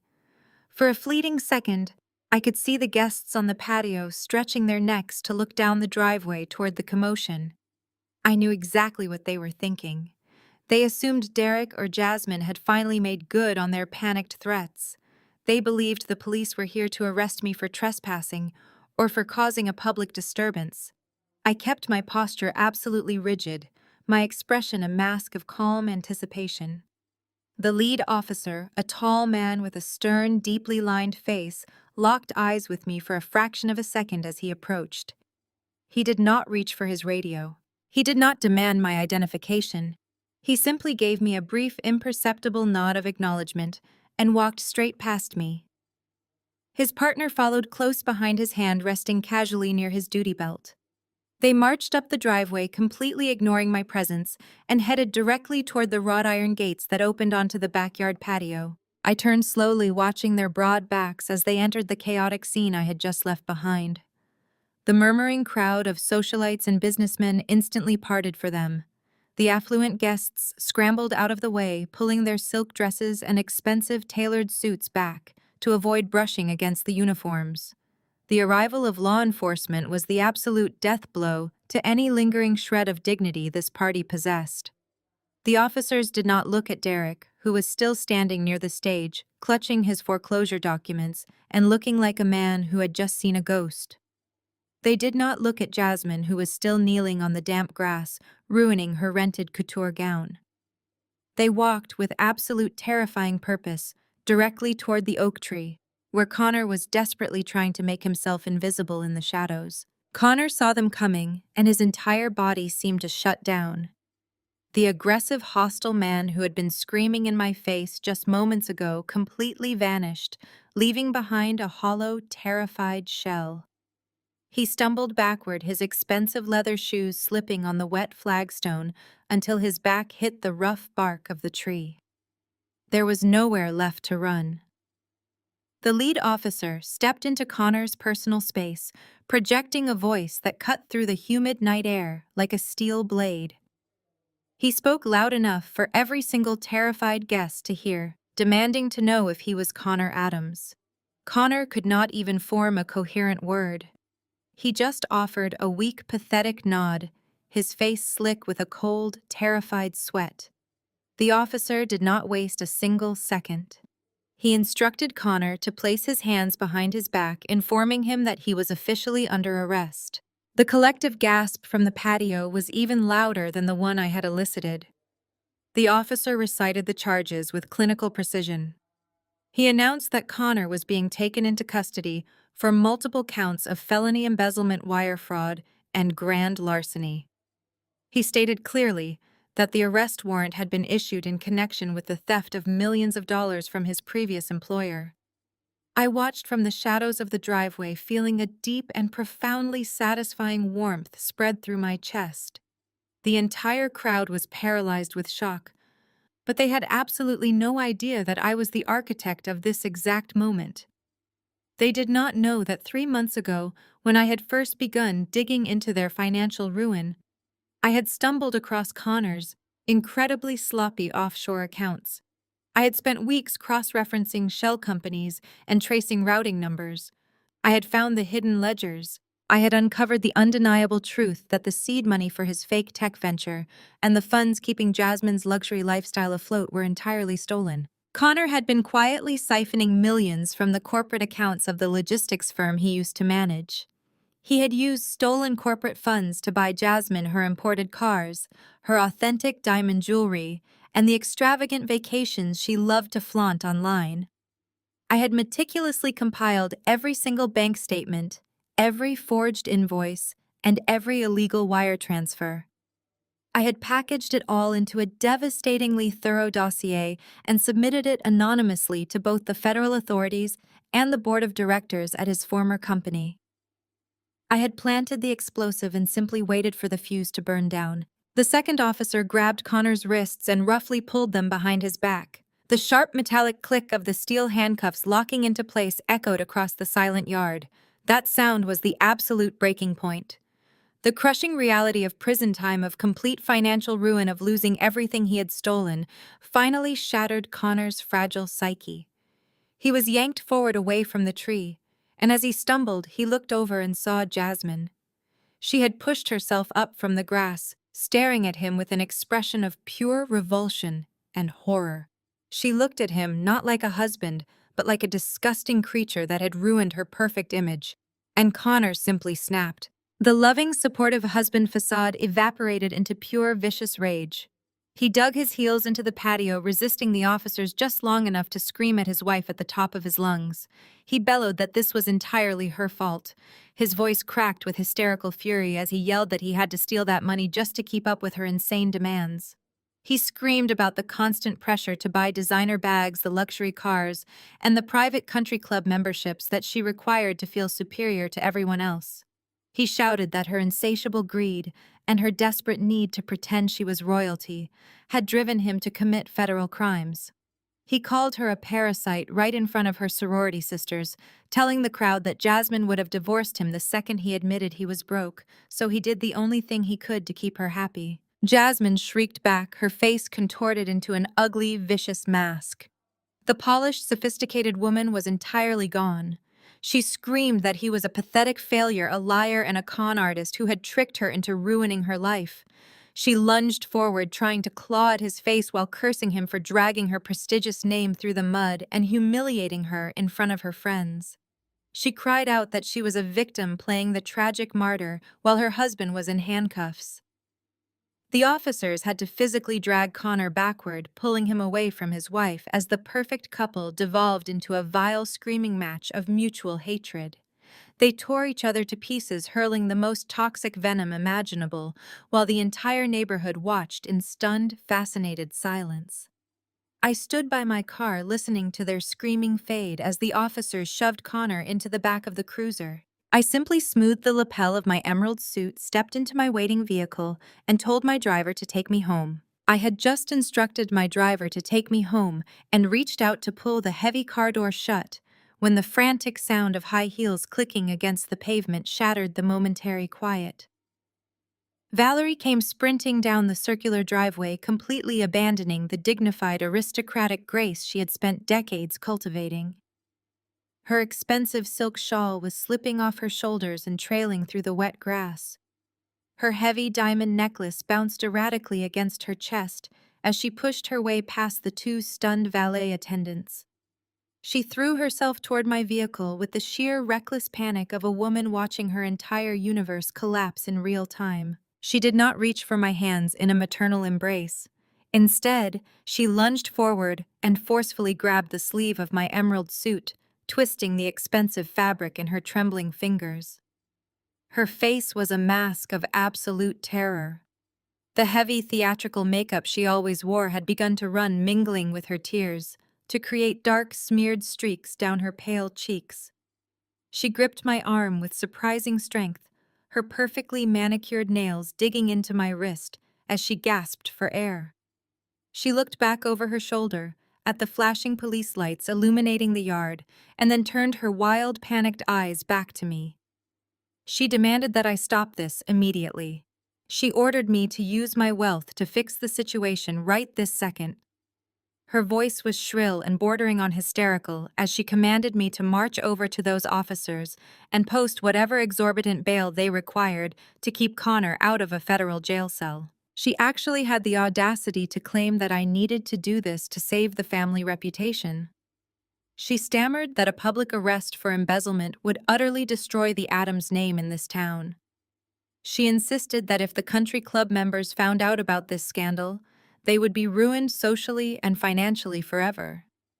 She looked at me with that same entitled expectation she had used my entire life, entirely convinced that it was my absolute duty to clean up the toxic messes created by her favorite child.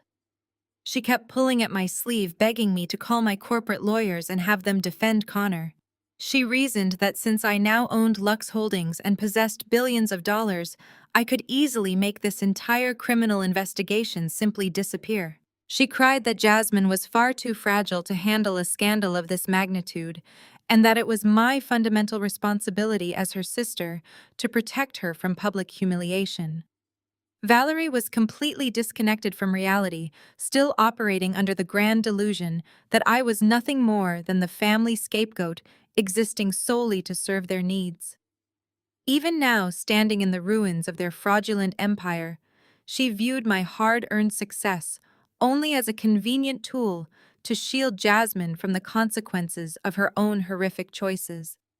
She wailed that I owed them for putting a roof over my head when I was a child, and that this was the moment to finally prove my loyalty. I did not pull away immediately. I simply stood there and stared down at the desperate, shaking woman grasping my arm. I looked at her with a profound, absolute detachment. I felt no anger. I felt no sorrow. I felt absolutely nothing for the woman who had birthed me, only to spend the next 3 decades making me feel entirely worthless. I slowly raised my free hand and firmly peeled her clawing fingers off my jacket, removing her grip with deliberate, meticulous precision.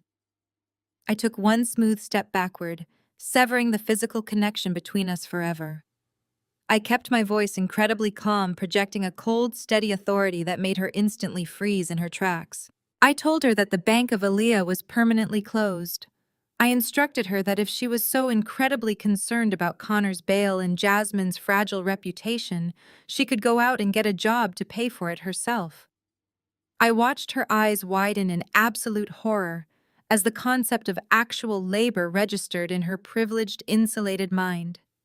I told her that she would need that job anyway, considering she now had exactly 30 days to figure out how to afford a new place to live without my charity keeping her afloat. I stated clearly and without a single ounce of hesitation that I was no longer their scapegoat. I was no longer the punching bag they could use to elevate their own pathetic insecurities. I was no longer the forgotten daughter waiting in the shadows for a scrap of validation that was never going to come. I looked deep into her panicked, tear-filled eyes and delivered my absolute final condition. I told her to never contact me again. I explicitly stated that if she or Derek or Jasmine ever tried to call me or approach me or step foot near my properties, my security team would handle them as hostile trespassers. Valerie stood completely frozen on the gravel driveway, her mouth opening and closing without producing a single sound. The utter finality of my words had finally shattered her lifelong delusion. I turned away from her and gracefully stepped into the plush leather interior of my SUV. I pulled the heavy door shut, sealing myself inside a quiet, temperature-controlled sanctuary. The thick glass completely muted the chaotic sounds of the ruined party outside. I gave my driver a single brief nod, and the large vehicle began to glide smoothly down the driveway, pulling away from the nightmare I had finally conquered. As the SUV rolled toward the massive iron gates, I allowed myself one final glance out the tinted passenger window. The scene playing out on the manicured lawns of my newly acquired estate was nothing short of cinematic poetry. I saw Derek standing exactly where I had left him, near the wooden stage. He was completely paralyzed, staring blankly at the foreclosure documents in his hands, a broken and defeated man whose entire identity had just been erased from existence. Near the towering oak tree, Connor was slumped in the back seat of the police cruiser, his head pressed heavily against the reinforced glass as the harsh red and blue lights illuminated his tear-stained, terrified face. And right in the center of the patio, illuminated by the dying glow of the overhead fairy lights, was Jasmine. She was entirely alone. The wealthy friends she had tried so desperately to impress had all abandoned her, fleeing the scene to avoid being associated with the scandal. Her parents were too consumed by their own destruction to offer her any comfort. She was sitting in the damp grass, surrounded by overturned champagne flutes and discarded catering trays, sobbing uncontrollably into her ruined designer dress. The perfect glittering illusion of the Addams family had been utterly eradicated, leaving behind nothing but the pathetic ashes of their own greed. 6 months had passed since the humid summer night, when the Addams family empire officially crumbled into dust. I sat in my spacious corner office on the 45th floor of the Lux Holdings headquarters. The morning sun poured through the massive floor-to-ceiling windows, bathing the sleek mahogany furniture and polished concrete floors in a warm, brilliant golden light. Outside, the breathtaking expanse of the Chicago skyline stretched out before me, with the deep blue waters of Lake Michigan glittering peacefully under a cloudless sky. The absolute pristine silence of the room was a stark, beautiful contrast to the hysterical screaming, the flashing police lights, and the chaotic destruction that had defined my final moments in my childhood hometown. I was no longer the unwanted daughter crouching in the shadows of a family that despised me.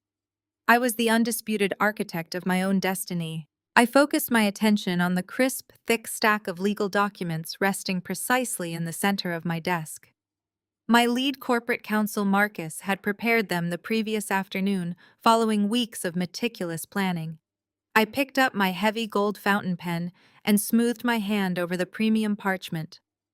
I was officially signing off on the inaugural initiative for the newly established Aaliyah Addams Foundation. It was a comprehensive $1 million scholarship and grant fund specifically dedicated to supporting and elevating young Black female entrepreneurs. I read over the mission statement, feeling a profound sense of purpose radiating through my chest. I remembered the doors that had been slammed in my face, the venture capitalists who had laughed at my proposals, and the family that had refused to lend me a single dime when I was struggling to build my first company. I was actively building the exact type of financial safety net and mentorship network that my parents had deliberately withheld from me. I was ensuring that the next generation of brilliant, ambitious women would never have to beg for a seat at a table or tolerate abuse for a paycheck, because they would have the resources to build their own empires from the ground up. I carefully capped my pen and pushed the signed documents aside, feeling lighter and more powerful than I had in 3 decades. Through the corporate grapevine, I had heard the inevitable updates regarding the spectacular downfall of my former relatives. Connor was currently sitting in a federal holding facility awaiting trial for a laundry list of embezzlement and wire fraud charges. The undeniable mountain of financial evidence I had provided to the authorities ensured he would not be seeing the outside of a prison cell for a very long time. Jasmine had immediately filed for divorce, attempting to play the role of the oblivious victim. But the relentless media scrutiny and her own toxic reputation had left her entirely isolated. Her wealthy friends had abandoned her the moment the scandal broke, treating her like a social pariah. She was currently living in a cramped studio apartment, forced to work a minimum wage retail job just to survive. Derek and Valerie had been unceremoniously evicted from the mansion exactly 30 days after my takeover. They had exhausted their remaining funds trying to fight the foreclosure in court, only to face total defeat. The quiet serenity of the morning was suddenly interrupted by the soft, vibrating buzz of my personal cell phone resting near my coffee cup. I glanced down at the illuminated screen. An unknown number was flashing, displaying a preview of a newly arrived text message. I did not need to open the message to know who it was from. The desperate, frantic tone of the words told me everything I needed to know. The message read, "Aaliyah, please, we have nowhere to go. Valerie is sick and the shelter is full. Jasmine will not return our calls. You have to help us. We are family." It was Derek. A year ago, seeing a message like that from my father would have sent me into a spiral of crippling anxiety and manufactured guilt. I would have agonized over my duty as a daughter and weighed the moral implications of letting my own flesh and blood suffer in the streets. I would have let his manufactured crisis infect my peace of mind and dictate my actions. But sitting there in my sunlit office looking at the pathetic digital plea from the man who had spent my entire life trying to destroy my spirit, I felt absolutely nothing. There was no spike in my heart rate. There was no residual anger. There was only a vast, cool ocean of complete indifference. I picked up the phone and stared at the glowing text. I pictured Derek and Valerie finally experiencing the exact kind of terror and instability they had so callously wished upon me. I did not reply. I did not type out a vindictive response or offer a single word of explanation. I simply swiped my thumb across the screen, tapped the red icon, and blocked the number permanently. I then deleted the message thread, erasing the final lingering trace of their existence from my life with a single effortless keystroke. I set the phone face down on the desk and picked up my ceramic coffee mug. I walked slowly around the edge of my desk, stepping right up to the massive glass windows that overlooked the bustling city streets far below. The world was moving forward, and for the first time, I was moving completely in sync with it, unburdened by the heavy toxic anchors of my past. I took a slow, deliberate sip of the rich, dark roast, letting the warmth spread through me as I looked out at the endless horizon. Society spends so much time forcing the narrative that blood is thicker than water. We are constantly conditioned to believe that sharing genetic material equates to an unbreakable bond that requires infinite forgiveness and eternal sacrifice. We are told to forgive the unforgivable simply because the person holding the knife happens to be a parent or a sibling. But they always forget the second half of that truth. They forget that sometimes toxic blood will poison your entire body. Sometimes the infection is so deep and so deeply rooted in the core of the family dynamic that it threatens to rot your soul from the inside out. When that happens, you do not nurse the infection. You do not try to reason with the poison. If you want to survive, you must have the absolute courage to pick up the blade and cleanly cut off the limb. You have to sever the connection entirely and walk away no matter how much society tells you otherwise. I looked down at my reflection in the polished glass, seeing a woman who had walked through the fire and emerged entirely untouched by the flames. Today, I saved my own life. The ultimate lesson here is that blood does not obligate you to endure abuse. We are often conditioned to believe that family is everything, but when toxic relatives use you as a scapegoat to mask their own failures, stepping away isn't selfish. It is survival. Your worth is never defined by those who are committed to misunderstanding you.